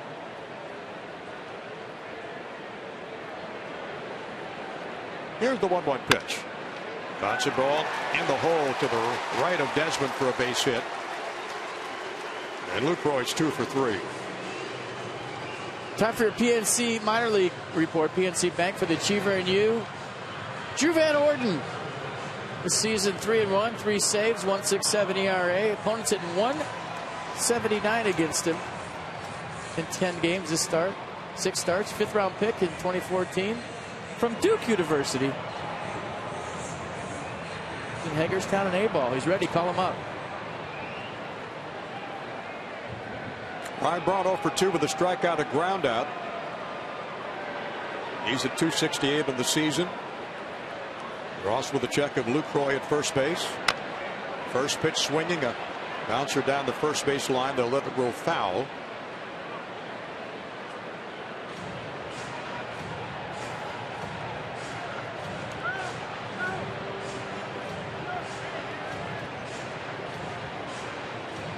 Last year the 2 ball clubs met 6 times. Washington winning 4 of those. Milwaukee comes to Washington later on this year. I think they should bring Barrel Man and the hot dogs, and everybody should just go no holds bar against each other. Presidents, hot dogs, Barrel Man. Does Barrel Man travel at all, you think? I don't know if he's getting around like he used to. Looks like he's lost more than a couple of steps. Yeah. Milwaukee in town August 21st, 22nd, and 23rd.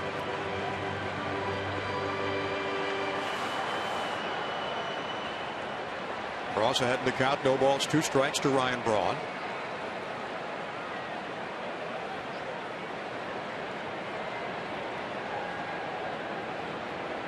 And the 0-2 outside. Well, he went through with it. So Braun strikes out. That's number 5 for Joe Ross. Pretty good slider by Joe Ross. Did he go? First base umpire Todd Tishner says yes. And Joe Ross digging the 4-run lead is starting to get into a rhythm. And of the 5 strikeouts for Joe Ross, he's fanned Braun twice, and Jimmy Nelson twice, and Carlos Gomez 1 time. Lynn has a 1 for 2 day going for him. Single back in the 2nd. And scored one of the 2 Milwaukee runs.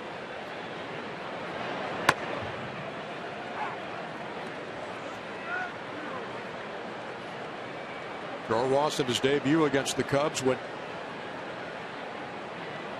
5 innings Saturday against Chicago. 3 runs, 6 hits. And struck out 4. That's foul back out of play.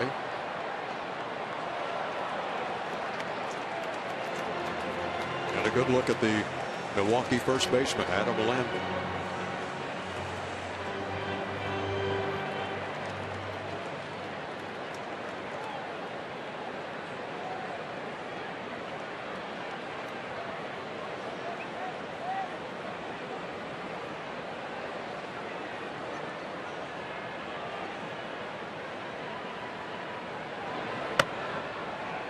Go to first base to Espinosa. Back safely is Lucroy.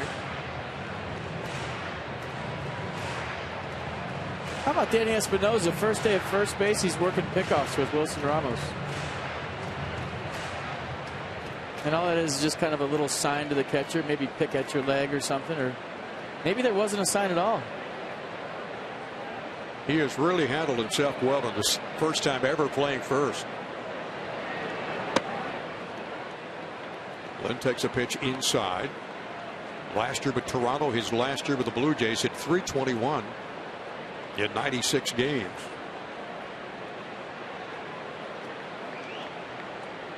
Had all kind of health problems last year with Toronto. He came in that deal for Marco Estrada back in November. 6'2", 195. The pitch to Lynn, that nice block by Ramos. And no advance from Lucroy at first. But the count goes full. 3-2, 2 out.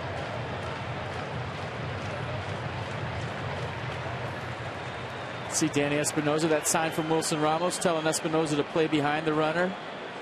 Mark Wiedemeyer, Matt Williams telling Espinosa just stay right behind him so he doesn't get a tremendous jump and scores on a ball in the gap. So little things at first base. We talked about those nuances. Just stay close enough so he doesn't take off too soon. He takes off. Nice grab by Rendon at second base to end the inning. Went high to bring that one in. Lind is retired and the Brewers are retired. We go to the top of the 6-5. Sparkling innings for Joe Ross. 6-2 Nationals lead.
Arlington Mercedes-Benz of Alexandria.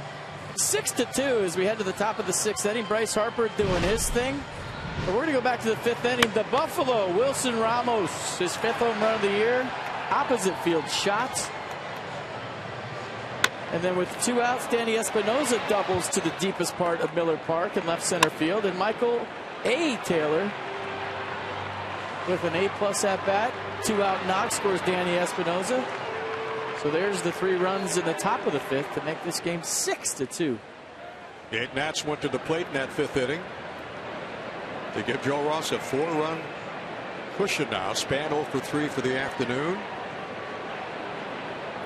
Grounded to Lynn at first base, grounded out to second, then grounded out infield grounder to be retired the 3rd time at the plate.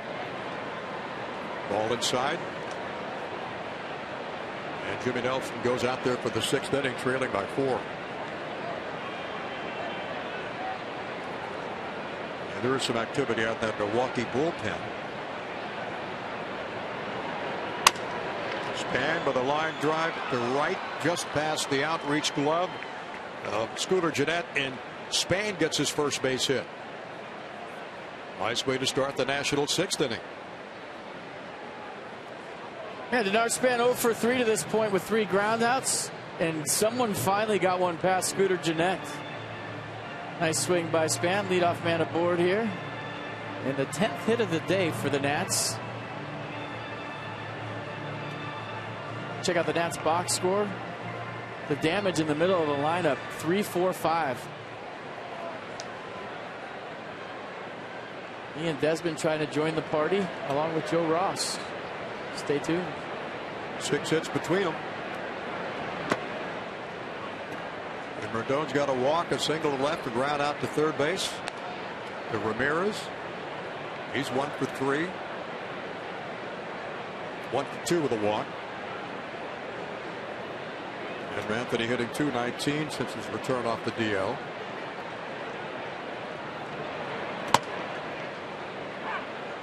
.91 in their first strike. Escobar on deck, and then Bryce Harper. He's had a perfect day at the plate. Couple of hits and a walk. Nationals 6-10-0, 2-7 and 0 for Milwaukee. Span is back safely.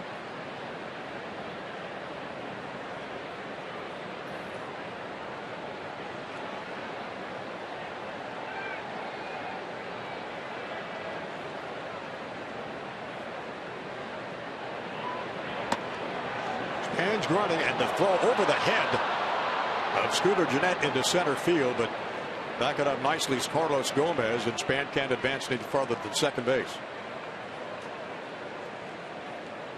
There was some contact there after Denard Span stole the base. He was thinking about going to third. Watch he and Scooter Gennett get tied up. And I don't think Gennett held him up, or they would have awarded Denard Span third. It looked live like he might have grabbed him, but looking at the replay, just kind of put his hand on him. I don't think it had any effect. And for Denard, that's his 5th stolen base of the year. Gets him down in scoring position, and hit on the left shoulder is Rendon. Second batter that Jimmy Nelson has hit today. He drilled Desmond last inning. And you would think that's going to do it for Jimmy Nelson today. And here comes Craig Counsell. You're right. So Nelson gives up 6 runs. The 2 on base now his responsibility. 10 hits. He gets nobody out in the 6th inning, and his work is done for the afternoon. And the Nats have got a 6-2 lead.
Party of the Washington Nationals may not be reproduced or retransmitted in any form, and the accounts and descriptions of this game may not be disseminated without the express written consent of the Washington Nationals. So the Nats with a 6-2 lead as Jimmy Nelson's out of there, and Neil Kotz will come on, the left-hander, to face the Nationals now with nobody out here in the 6th. I see the arsenal right there. Fastball 89. He'll cut the fastball as well. The breaking ball is the slider. 26 appearance for Kotz. 28 strikeouts versus 7 walks in the league, getting 256. Lefty's just 171. He had 1 strikeout in the 1/3 inning pitched against Pittsburgh on Wednesday. 19 of his last 25 appearances this year unscored upon. Each of his last 8 outings. He inherits a couple of runners on the bases. Span at second, Rendon at first after being hit by the pitch with nobody out. You know, Escobar, he has the whole sporting goods store. He is a sporting goods store. He's got the shin guard, batting gloves, 2 sweatbands, an armband, a white sleeve. He's got batting gloves in his back pocket. He's a sporting goods store. Look at that. He's not missing anything, is he? Got it all. Yeah. And he swings a cut and fouls it off. Bob Henley will take that, toss it up in the stands to a fan. Those gloves in his back pocket are for base running. Guys will use gloves on the bases because they don't want to get their gamer batting gloves torn up on the bases. So if he reaches, he'll switch to those gloves in the back pocket. And then you see the armband with double sweatbands. I think he's got tape under the sweatbands. Got it all. I like it. Look good, play good. Left-hander Neil Kotz against Yudel Escobar. Breaking ball in there for strike at 85.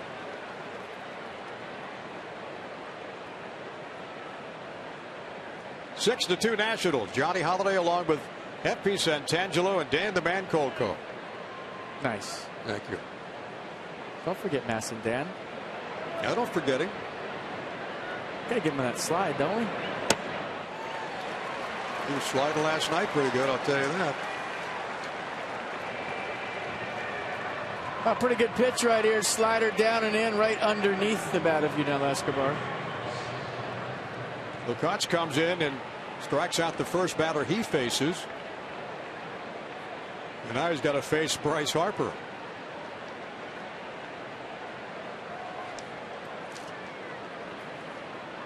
Bernard Span, Anthony Rendon, the responsibility of Jimmy Nelson.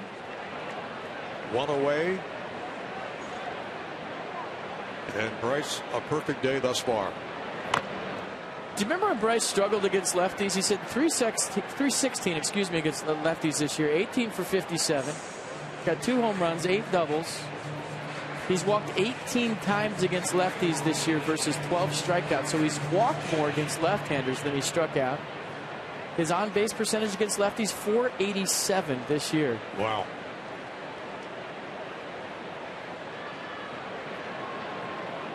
He's really locked in, isn't he? 0-1 to Bryce.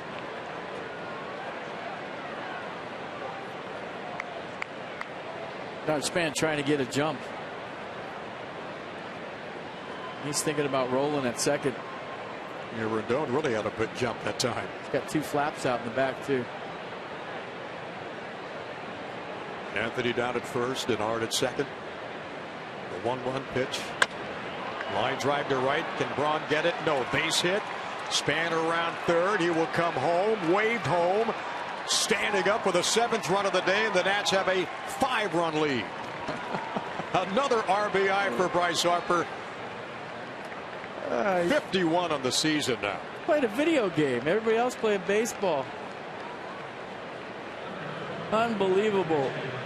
And the fact that Ryan Braun had to go back for this ball because it was hit so hard allowed Bob Henley to send an Art Span and another bolt off the bat of Bryce Harper. You see the angle by Braun, the spin move. Span had to wait for a second to see if it was going to drop. But even though he had to wait, the fact that the line drive took Braun away from the play allowed Henley to score. Span. Yep. Drive the bus, the plane. Yeah, the whole thing. Drive it all. 51 RBIs for Bryce. Average at 343 now.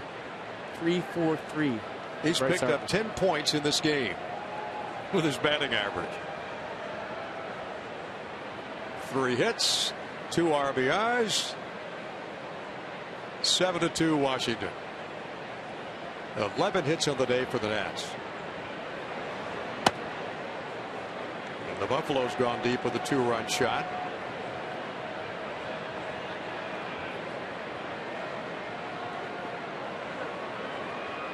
That's almost doubling their hit total from last night. And this is the top of the 6th.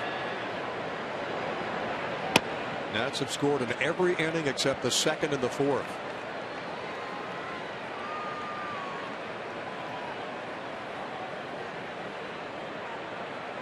Skipper liking what he's seeing so far? Yeah.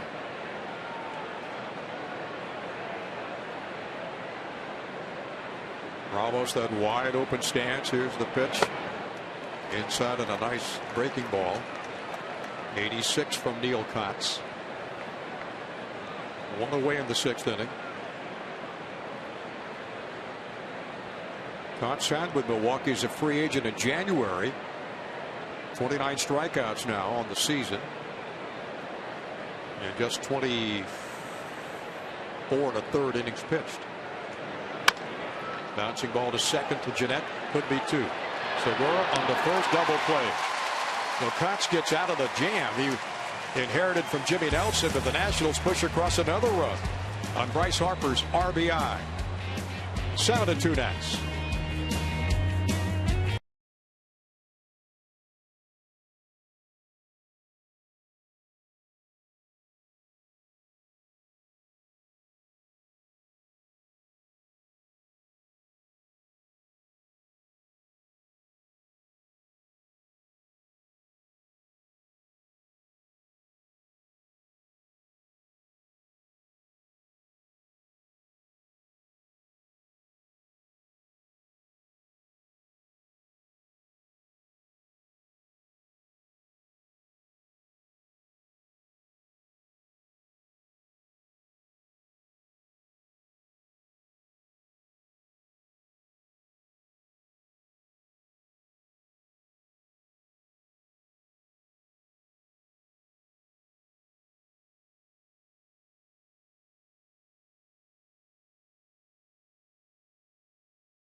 Lead as we head to the bottom of the 6th here at Miller Park. Time for Toyota K's for Kids. The Washington area Toyota dealers want to help the kids and their families by making a donation of $37 to the Children's Inn at NIH for every strikeout by a Nationals pitcher this season.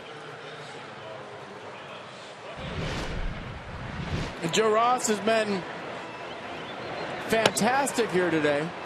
The slider's been good. The command of all of his pitches, and I said it would be key in the open today for him to throw balls as well as strikes, because the Brewers are a very aggressive team, and he's done that as well. Watch him expand the strike zone here against Ryan Braun with the slider.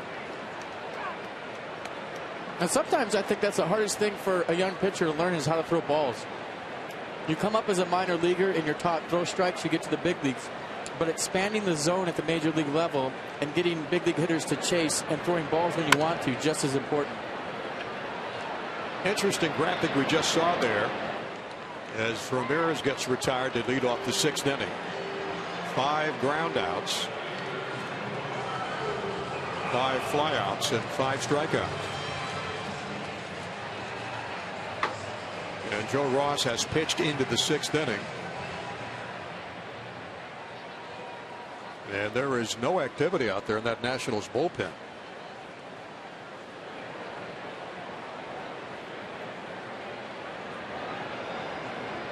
Well, after a short start for Jordan Zimmerman last night, you'd think Matt Williams wants to get as much as he can out of Joe Ross.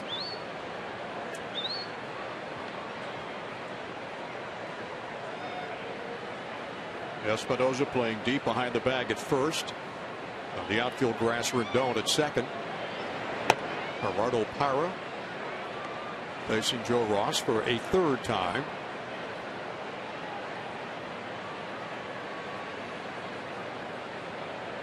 He is 1 for 2. And the 2-0 pitch. Hit down the left field line. Racing toward the line is Michael A. Taylor up in the corner. And makes the catch. Talking about the Nationals bullpen, let's go out to Dan for a moment. So far so good today, Dan. Johnny, Joe Ross would love to get deep into this ball game, not only for himself, but to save the Nationals bullpen. They haven't had a starter go 7 innings or more in their last 10 games. The bullpen's been pretty beat down. Aaron Barrett lands on the DL. A lot of guys have gotten a lot of appearances. Matt Williams would love to see Joe Ross go deep. Pitch count very manageable, just 74 so far. 91 against the Cubs in his first start. Thank you, Dan. In 5 innings Saturday, his pitch count today up to 76 now. Always dangerous and speedy Gene Segura up with 2 outs in the 6th.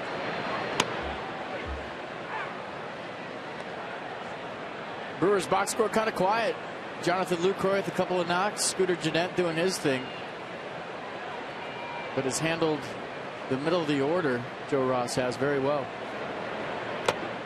And in that middle of the order is the guy that's driven in 6 runs in the series, Ramirez, who is hitless today.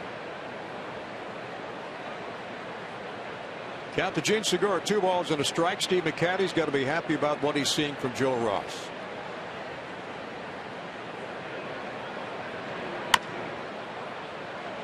That's fouled out of play. And it's 2-2 with 2 down.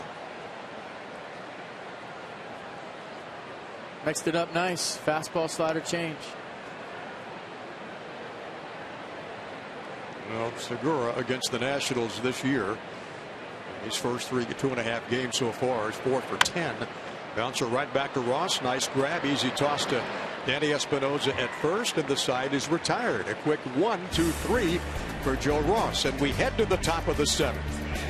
The Nationals lead it 7-2.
Seven to 2 Nats as we head to the top of the 7th. Watch every out-of-market game live or on demand in true HD on over 400 mobile and connected devices. Real-time highlights, live look-ins, pitch tracking widget every night on every device. Blackout and other restrictions apply. Visit MLB.tv for details. Nats dugout kind of loose and kind of really enjoying this game. Happy to see that. A lot of smiles going all around that dugout. Tyler Moore, Joe Ross. I mean, it just looks like he belongs, right? He sure does. The stuff, the demeanor, the mound presence, all very, very impressive. First baseman Danny Espinosa. Sounds kind of funny, doesn't it? But nothing to laugh about the way he's played first base today. He's handled it extremely well. I'm sure Ryan Zimmerman back home maybe watching this game at peace saying, hey, he's doing a pretty darn good job over there. Of course. I tell you what, as a utility player, you practice at every position so that when you come into the ballpark and you look at the lineup and there's a different number by your name, there's no panic involved. So you take your ground balls at third, you take them at short, you take them at second. You pride yourself into, if somebody sees you for the first time on that day, they think you're an everyday whatever, second baseman. And the only time as a utility play you ever get a little bit nervous is if you've been slacking at a certain position with your batting practice work. Right. Say you're not taking a lot of ground balls at third. I'll take a couple here today. And all of a sudden you walk in, there's a 5 by your name.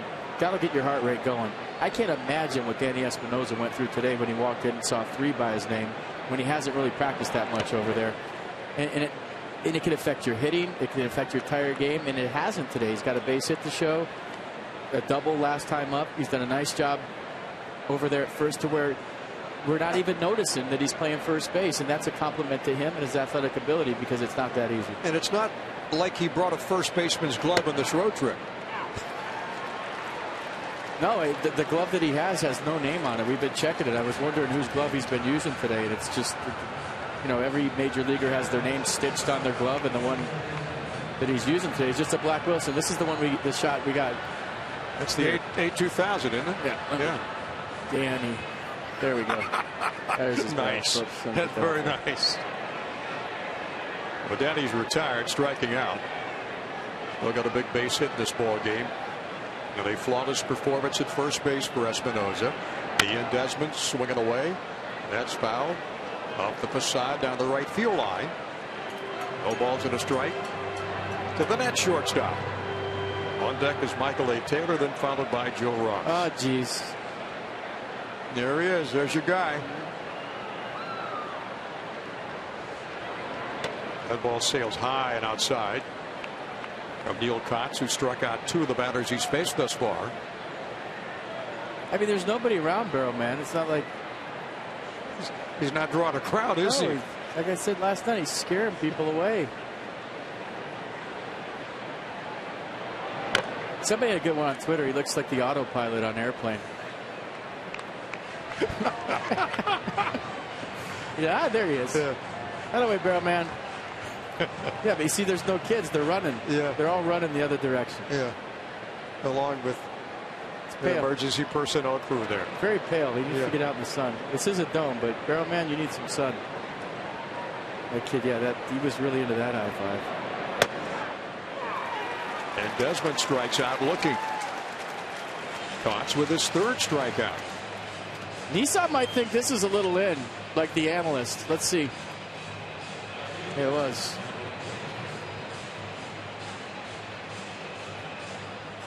So Espinosa and Desmond gone. Back-to-back strikeouts for Neil Kotz. And here's Michael A. Taylor.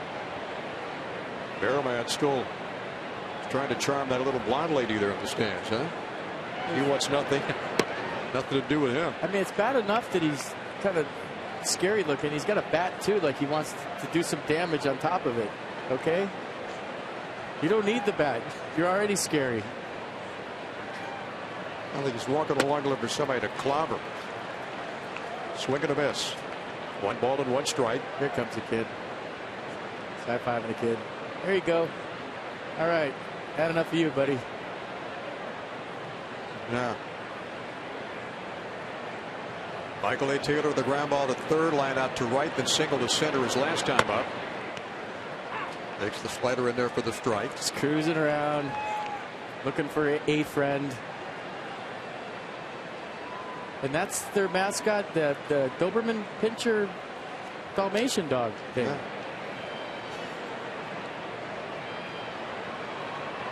And the 1-2 on the way to Taylor. Ground ball to Ramirez at 3rd, across to Lind. Quick 1-2-3 for Neil Kotz, who's come out of the bullpen.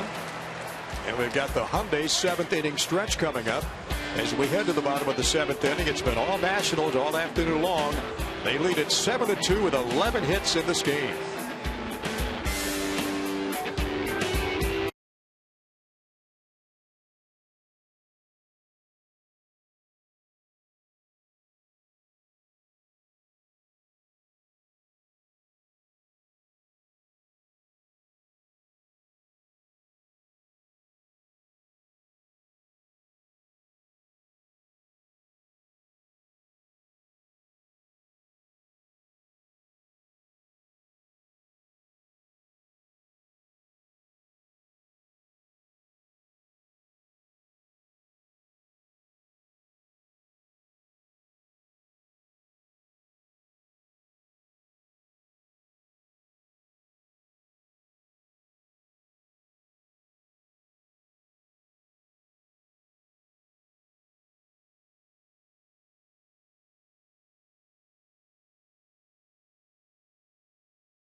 The answer to the question, are we winning? Yes. The Nationals are winning today, 7-2.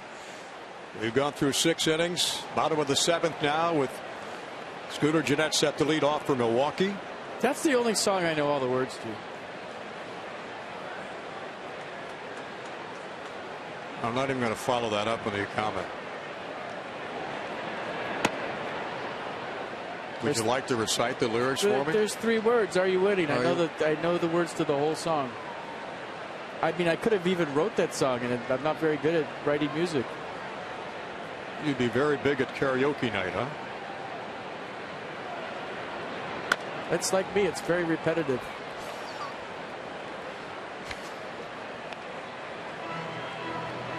Gennett hitting 200 on the year. But since he's been called up from AAA, he has really got the job down here for the Brewers. 2 doubles today in this game. In the 2nd, again in the 5th inning. Joe Ross working in to the 7th. Fly ball to left field. Michael A. Taylor drifting toward the line, toward the seats, and grabs it. Nice run by Taylor. Nice play by Michael Taylor. Kidding. Like it's his home ballpark. Knew exactly where he was. Had to negotiate the fence that kind of jets out right there down the left field line. There's a tarp nearby.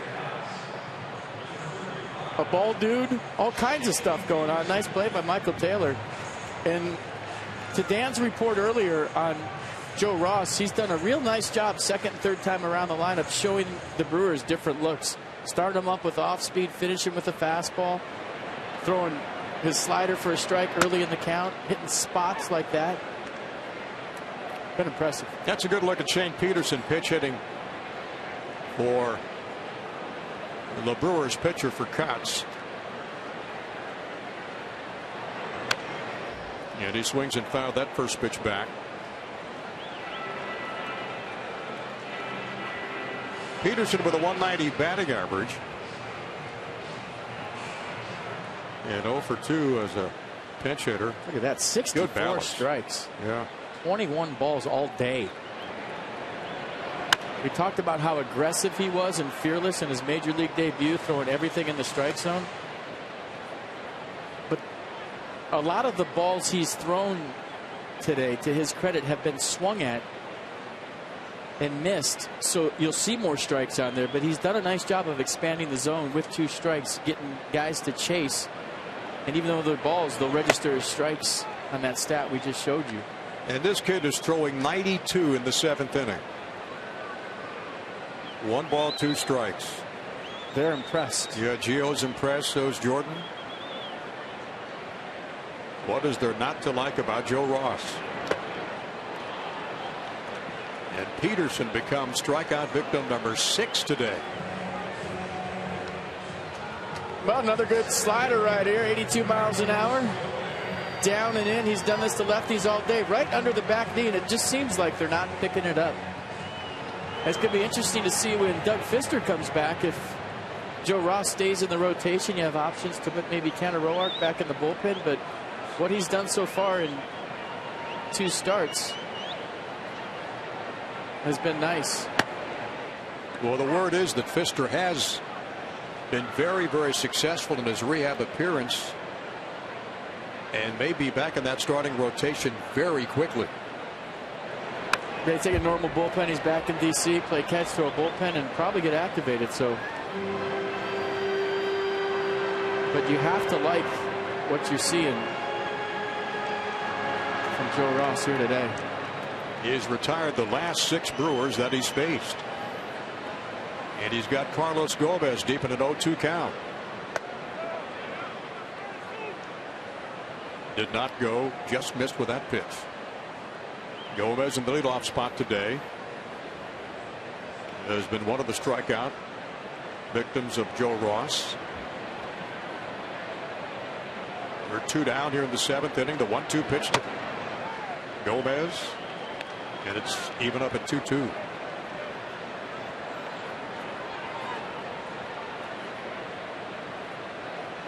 Carlos Gomez has had 4 at-bats with a 3-1 count this year, 9 at-bats with a 2-0 count, and 170 at-bats coming into this season. He's swinging, and he just swung. He swung and struck him out for the second time today. Strikeout number 7 for Joe Ross. And he has gone 7 strong innings for the Nationals. Gomez still sitting at home plate. And the Nats have got a 7-2 lead over the Brewer Crew.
It is brought to you by Land Rover, above and beyond.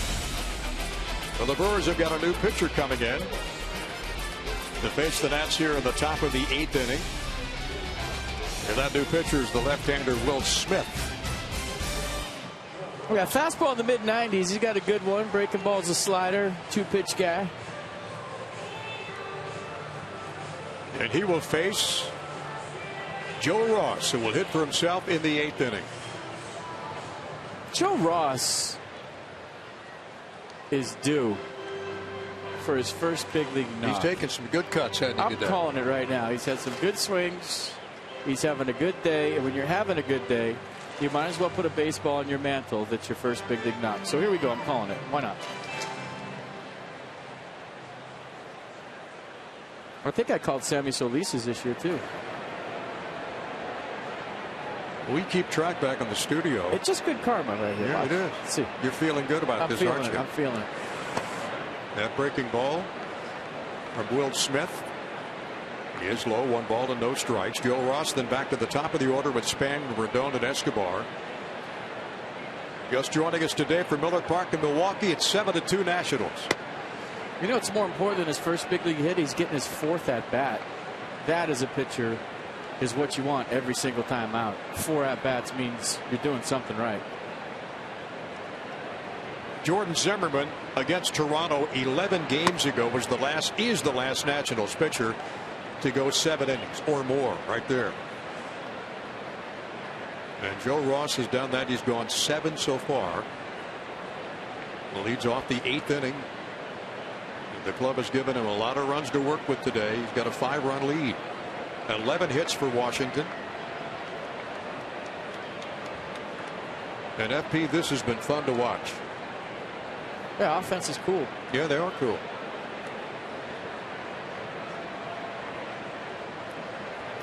2-2 pitch.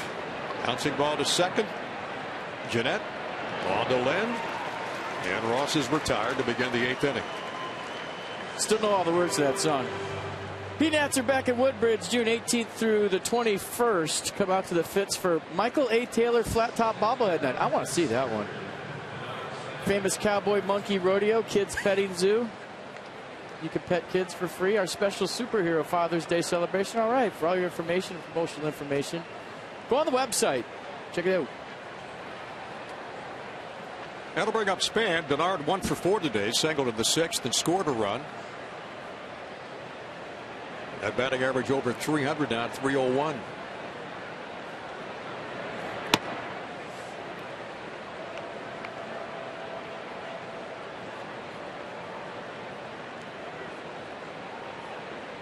I like what Potomac has done. Last year you could eat kids for free. This year you could just pet them, so they've cleaned it up a little bit. That's nice. You talked about that monkey rodeo? Yeah. Spanned with a high fly ball to left field. And Parra on the run takes it in. And there's 2 down.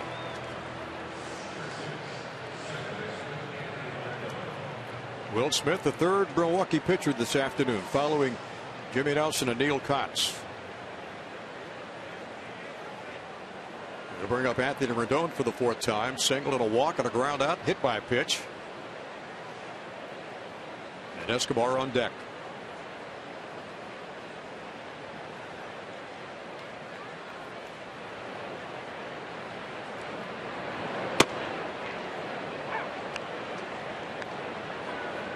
Now the storyline of this game today, the Nationals bats coming alive, and the sensational pitching of 22-year-old Joe Ross.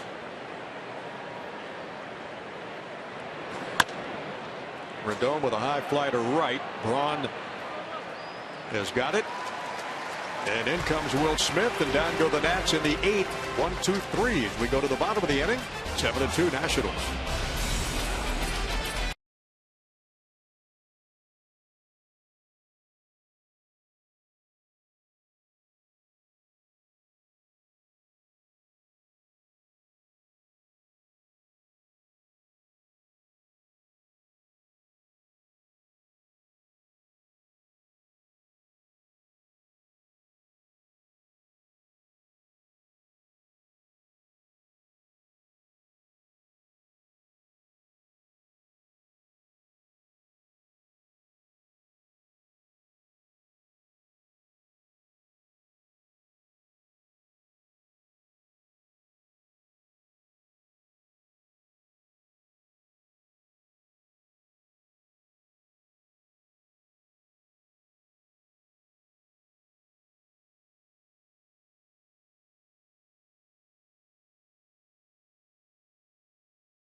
It's Max Scherzer day. 2 o'clock start. Nats and Brewers. This takes a 6-5 record with his 2.13 ERA, 97 strikeouts and just 13 walks. Right at Taylor Youngman. He won his major league debut Tuesday against the Pirates. Went 7 strong, striking out 5, giving up just 1 run. Coverage begins at 1:30 with Nats Extra on MASN 2. And don't forget, I sat down with Max Scherzer before the game today. But we're going to pretend like it was tomorrow, but you'll see it before the game. It's good stuff. You got to be sure to wear the same outfit you wore today, right, so the fans won't put, Well, hey, if the Nats doesn't make sense. If they win, yeah, I just long road trip. I'm running low. And if you do wear the same things, kind of move a little bit more to your right. Sure. Yeah, gotcha. Joe Ross will face Jonathan Lucroy and then Ryan Braun and Adam Lynn in the 8th inning. 4th time around.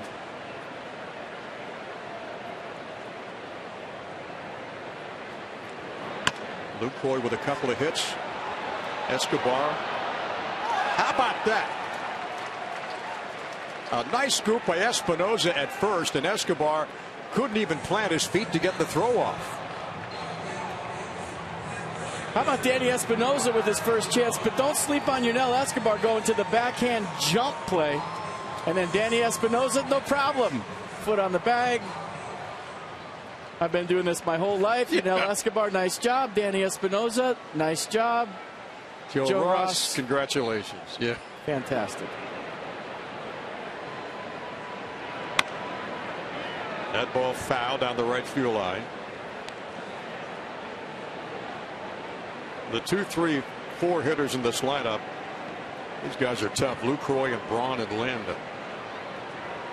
takes a special pitcher at the major league level to go through any big league lineup 3 times and have the stuff to do it and be able to mix it up, let alone 4 times like Joe Ross is doing here. I mean, this is some advanced high-level stuff we're watching here today. And he has handled the leading home run hitter and RBI guy in this lineup that you're looking at right now, Ryan Braun, who is hitless against young Joe Ross. And in the 8th inning, he's hitting 93 in that gun.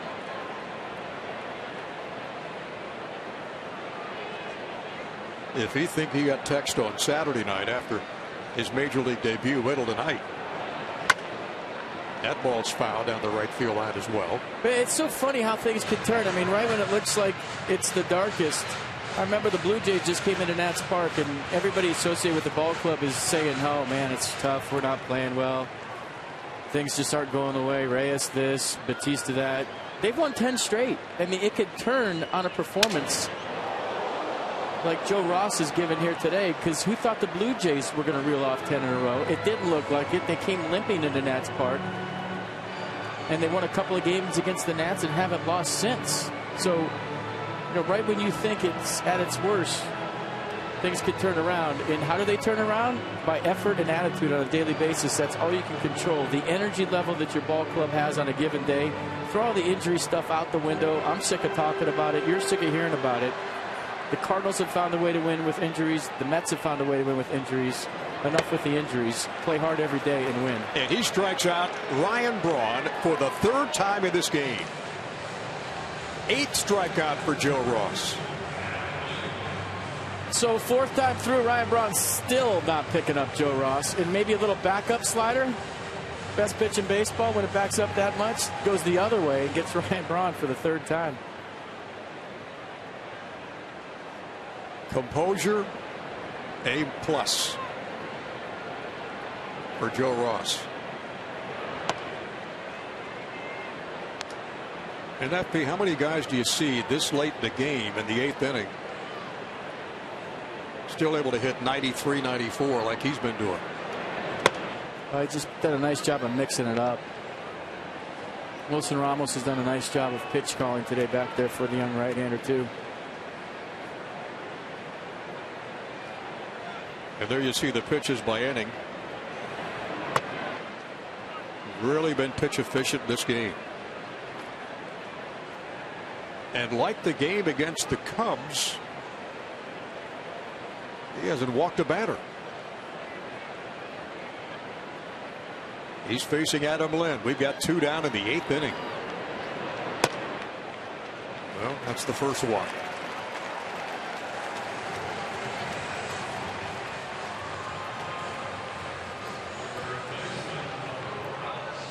Show us what you got, Nats fans. Matt Williams wants you to challenge him to anything. Just tweet your challenge using hashtag #IChallengeMatt all week long for your chance to win. Visit www.natson.me/IChallengeMatt. Do anything I want to in the whole wide world to learn more. That's brought to you by Care First Blue Cross. Wilson Ramos out to have a quick visit of the 15-second variety. Matt Thornton going to get his glove. And out of the Nationals dugout comes Steve McCatty.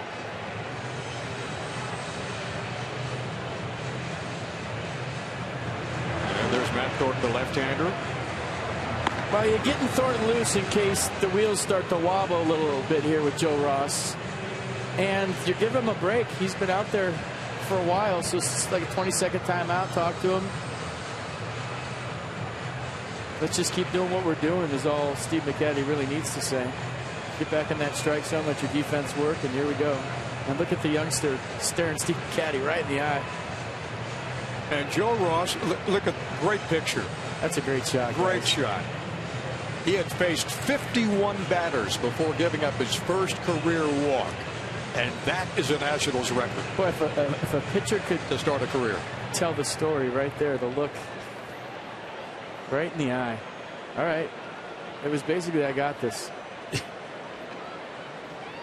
Yeah, Steve, you can go back to the dugout under control. We've got 2 out. Here's Ramirez. Bouncing ball to short. Desmond. The short toss to Rendon, and how right Joe Ross was. Nothing to worry about. I got it handled.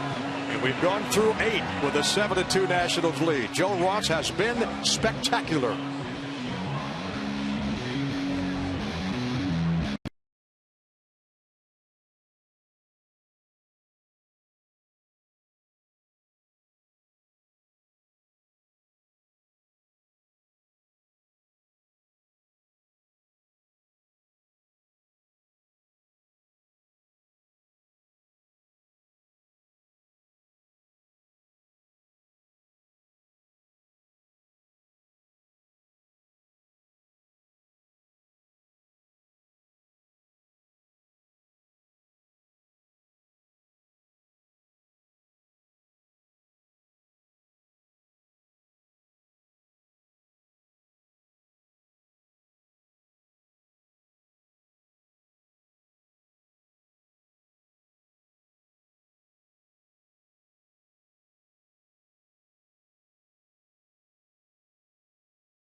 For the young right-hander, getting a handshake from his skipper, Rick Shue, all the guys with some high fives. 8 innings, 7 hits, 2 runs, 8 strikeouts, and 1 walk.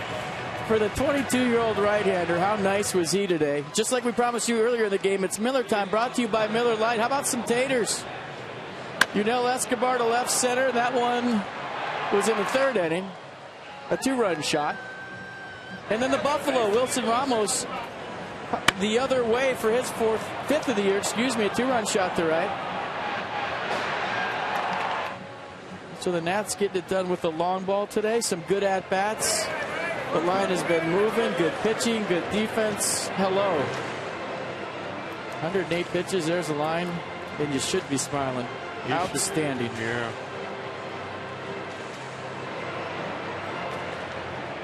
Michael Blazek comes on now. I feel like there may be some chocolate syrup in his future if Masson-Dan gets him after the game. Max Scherzer.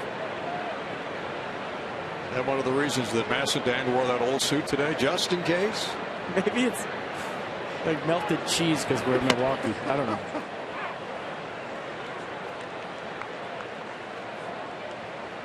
Escobar leads off the 9th inning against Michael Blazek. He pitched on Thursday night against the Nats, had a scoreless 7th inning with a walk and a strikeout.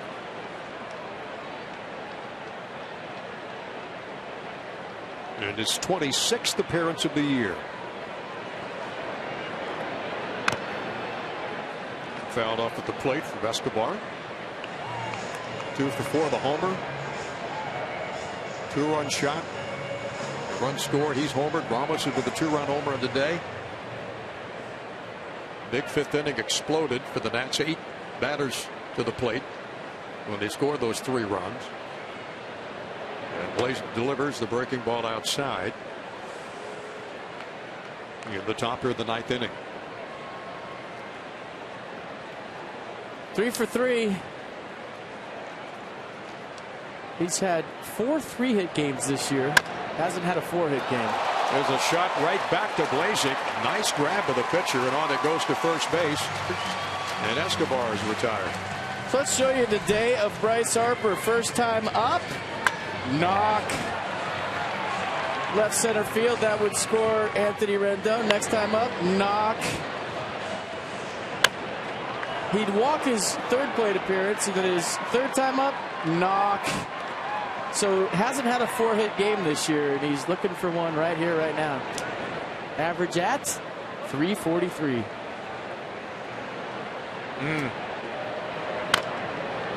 Swings at the first pitch from Blazin. That's foul. Harper, the senior circuit, run scored, leads it. In doubles, that's about one of the only categories he's not listed in among the top 10. Leads the National League in walks, second in home runs, fourth in batting average, and first in runs scored. He's second behind Stanton of the Marlins in RBIs. It's the third guy that's gotten hit today. That drilled it. Oh.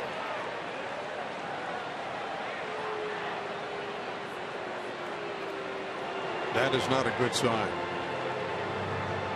Out comes Matt Williams on the looked like the inside of the left kneecap on FB. Yeah, that'll make you see stars for a few minutes.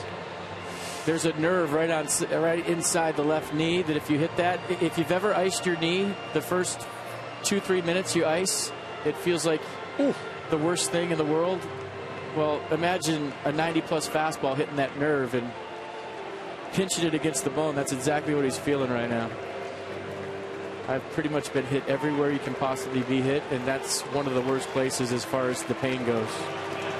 Harper will leave the game. Matt Dendecker will run down to first base to run for him.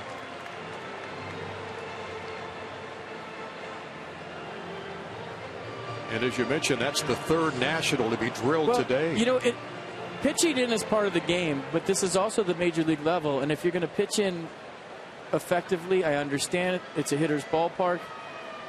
But you can't just pitch in and drill guys. And you'll hear dugouts on each side when guys get hit, like, let's go. And the reason guys are yelling, let's go, they don't think it's on purpose. They're just basically telling you, hey, this is the big leagues. If you want to pitch in, but don't hit us. And that goes for any ball club. You'll hear that on any bench in the big leagues, especially when one of your best players gets hit. And you're looking at one of them right there, and he's in pain. Matt Dendecker off first base. Ramos a comebacker. And the Brewers throw the ball away. Dendecker will stay at second base, and Aaron throw to try to nail him. And on safely at first is Ramos with one away. Nobody really there. I don't know that the throw is that bad. It looked like Jeanette didn't know who was covering. Segura's not there. Pretty good throw. Middle infield with a little miscommunication. Generally speaking, before the play, the shortstop will say, you and me, I got you on a comebacker. Or even a bigger production is when the second baseman has it. Usually whistle, the guy steps off and you say, hey, you got the second baseman on a comebacker. That was not good. Ramos at first base, and down at second is Matt Dendecker running for Bryce Harper. And Danny Espinosa up with one away here in the ninth inning. 1 for 4 day for the Nationals first baseman today. He's done a terrific job at first in his first ever appearance at that first base bag.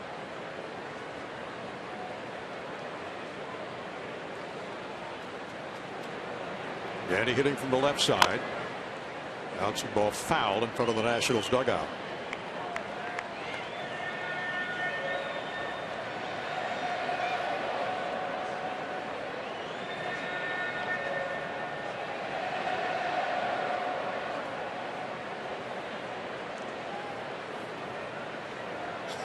A lot of power in this afternoon's game for the Nationals at the plate with 11 hits and 2 home runs.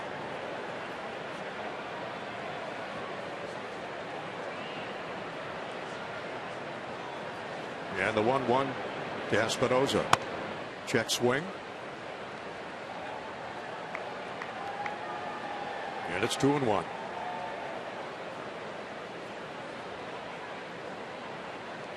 In Desmond on deck.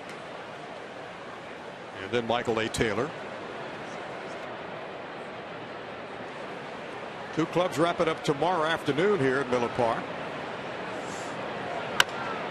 Bouncing ball to second. Nice grab by Gannett. Trying for two. Safe at first and on to third. Goes Dindecker. And they get the lead runner. And runners at the corner with 2 outs. Maury and Desmond.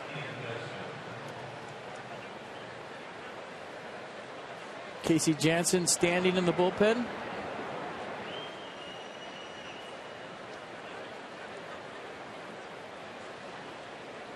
Oh for 3 hit by a pitch in the 5th inning. Desi in this game.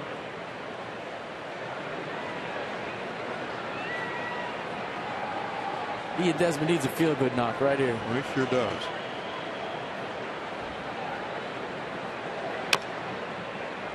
Add to that RBI total of 17. With Matt Dindecker down to third base.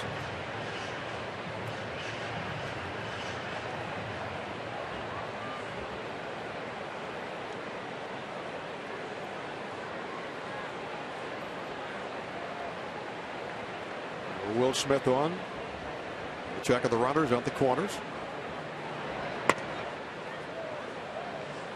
And the count. Does he no balls? 1 ball and 1 strike.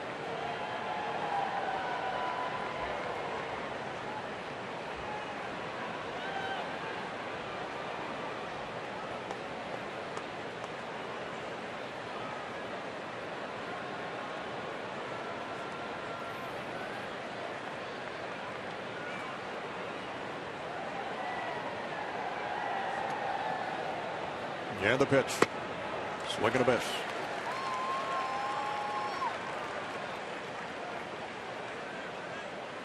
Smith came on Thursday night against the Nats, got the win with a scoreless 8th inning.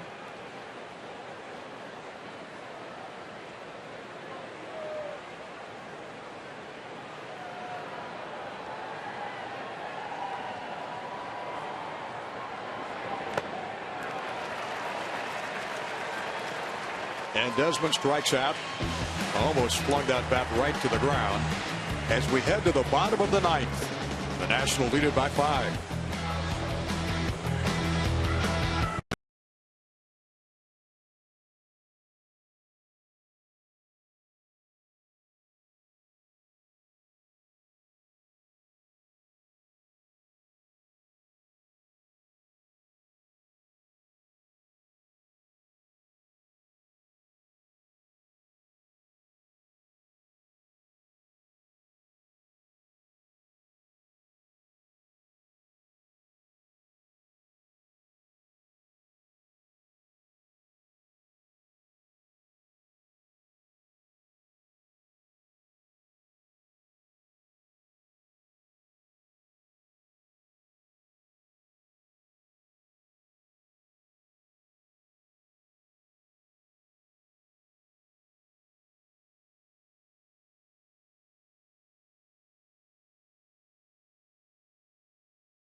Win. As we go to the bottom of the 9th, Matt Dindecker will take over in right field after Harper got drilled in the inside of his left knee. And Casey Janssen comes on out of the bullpen. Fastball 88, slider 82. He'll cut that fastball at 87. Curveball change to go with it. 10th appearance for Casey Janssen. 3 strikeouts, 2 walks. Pitch to contact guy. Opponents at 241. Righties 294. 8 of his previous appearances out of the pen. He's had scoreless efforts. And he will face here in the 9th inning Ferraro Parra. He'll lead it off. Then Gene Segura and Scooter Gennett. Parra in this game with a ground out to Espinosa at first. And he singled to right, then he Fly down the left field line in foul territory to Michael A. Taylor. A swing at a high fly ball. Dindecker coming in quickly. Span coming in quickly. And Denard calls him off and makes the play. He came a long way to grab that ball. Bill Jansen retires the first batter he faces.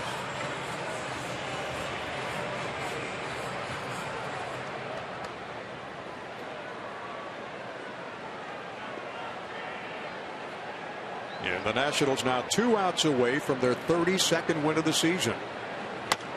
That's fouled out of play.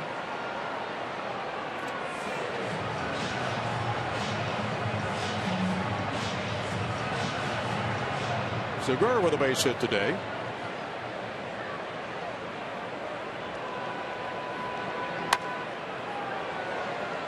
And he's driven in one of the 2 runs for the Brewers, who haven't scored since the 2nd inning.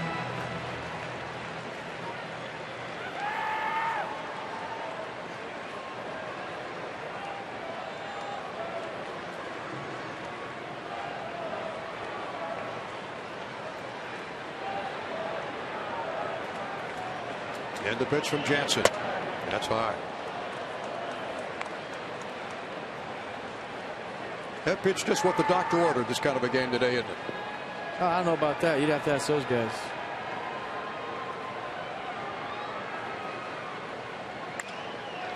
Segura lines it down the left field line for a base hit.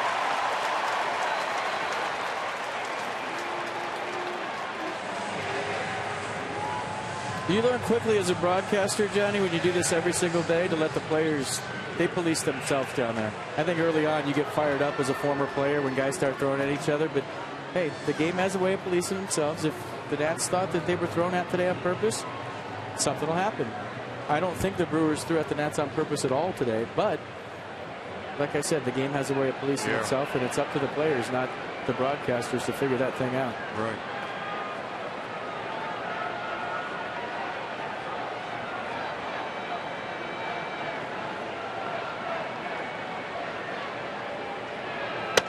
Jansen with a check of Segura down at first will face Scooter Gennett. With 1 out in the 9th inning, Nationals up 7-2.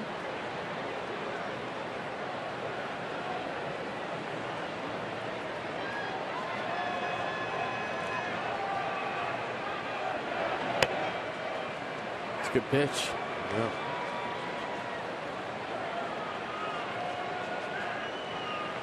Jansen, before he came back to the ball club, 6 rehab appearances.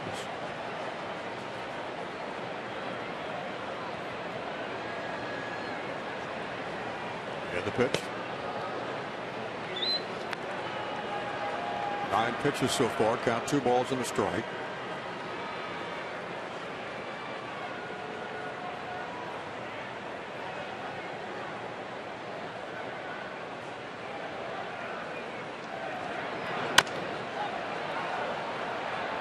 Espinosa on to Desmond for the lead runner.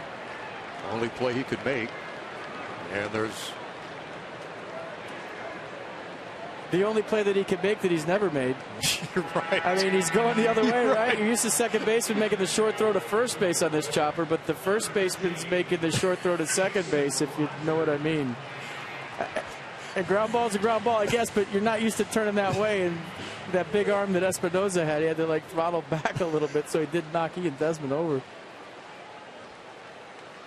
Can't wait to hear the response today of Espinosa for the kind of day that he's had. Jason Rogers will pinch hit with 2 down.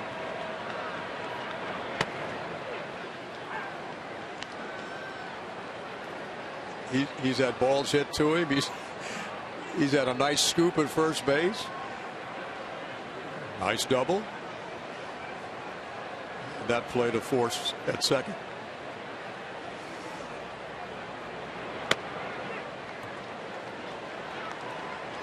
Twelve pitches for Jansen so far.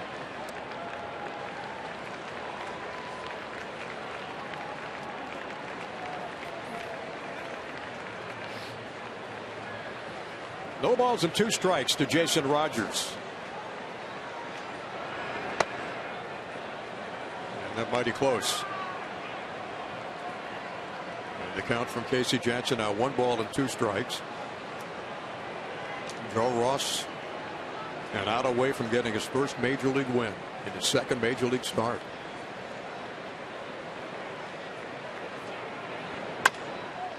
And this could do it. Rendon to Espinosa, and the game is over. The Nationals have won it. It's a great day to turn things around. The story, obviously, Joe Ross, but the home runs by Escobar and Ramos. Bryce Harper doing his thing on base every single time today. The Nats 16-4 now when they score first, and 1-0 with Danny Espinosa as their first baseman. And Joe Ross gets the win. Second major league start. What a performance by him. Couple of home runs. A lot of hits, 11 of them. And the Nats have got a win. For FP Santangelo and Dan Coco, I'm Johnny Holiday for Bob Carpenter. Our final score, the Nats 7 and the Brewers 2. Want to join us tomorrow on Masson 2 when the Nats and Brewers wrap up this series in Milwaukee. Coverage beginning at 1:30. This has been a presentation of Masson. Stay tuned now for Nats Extra. Nats Extra postgame coming up with Byron and Ray.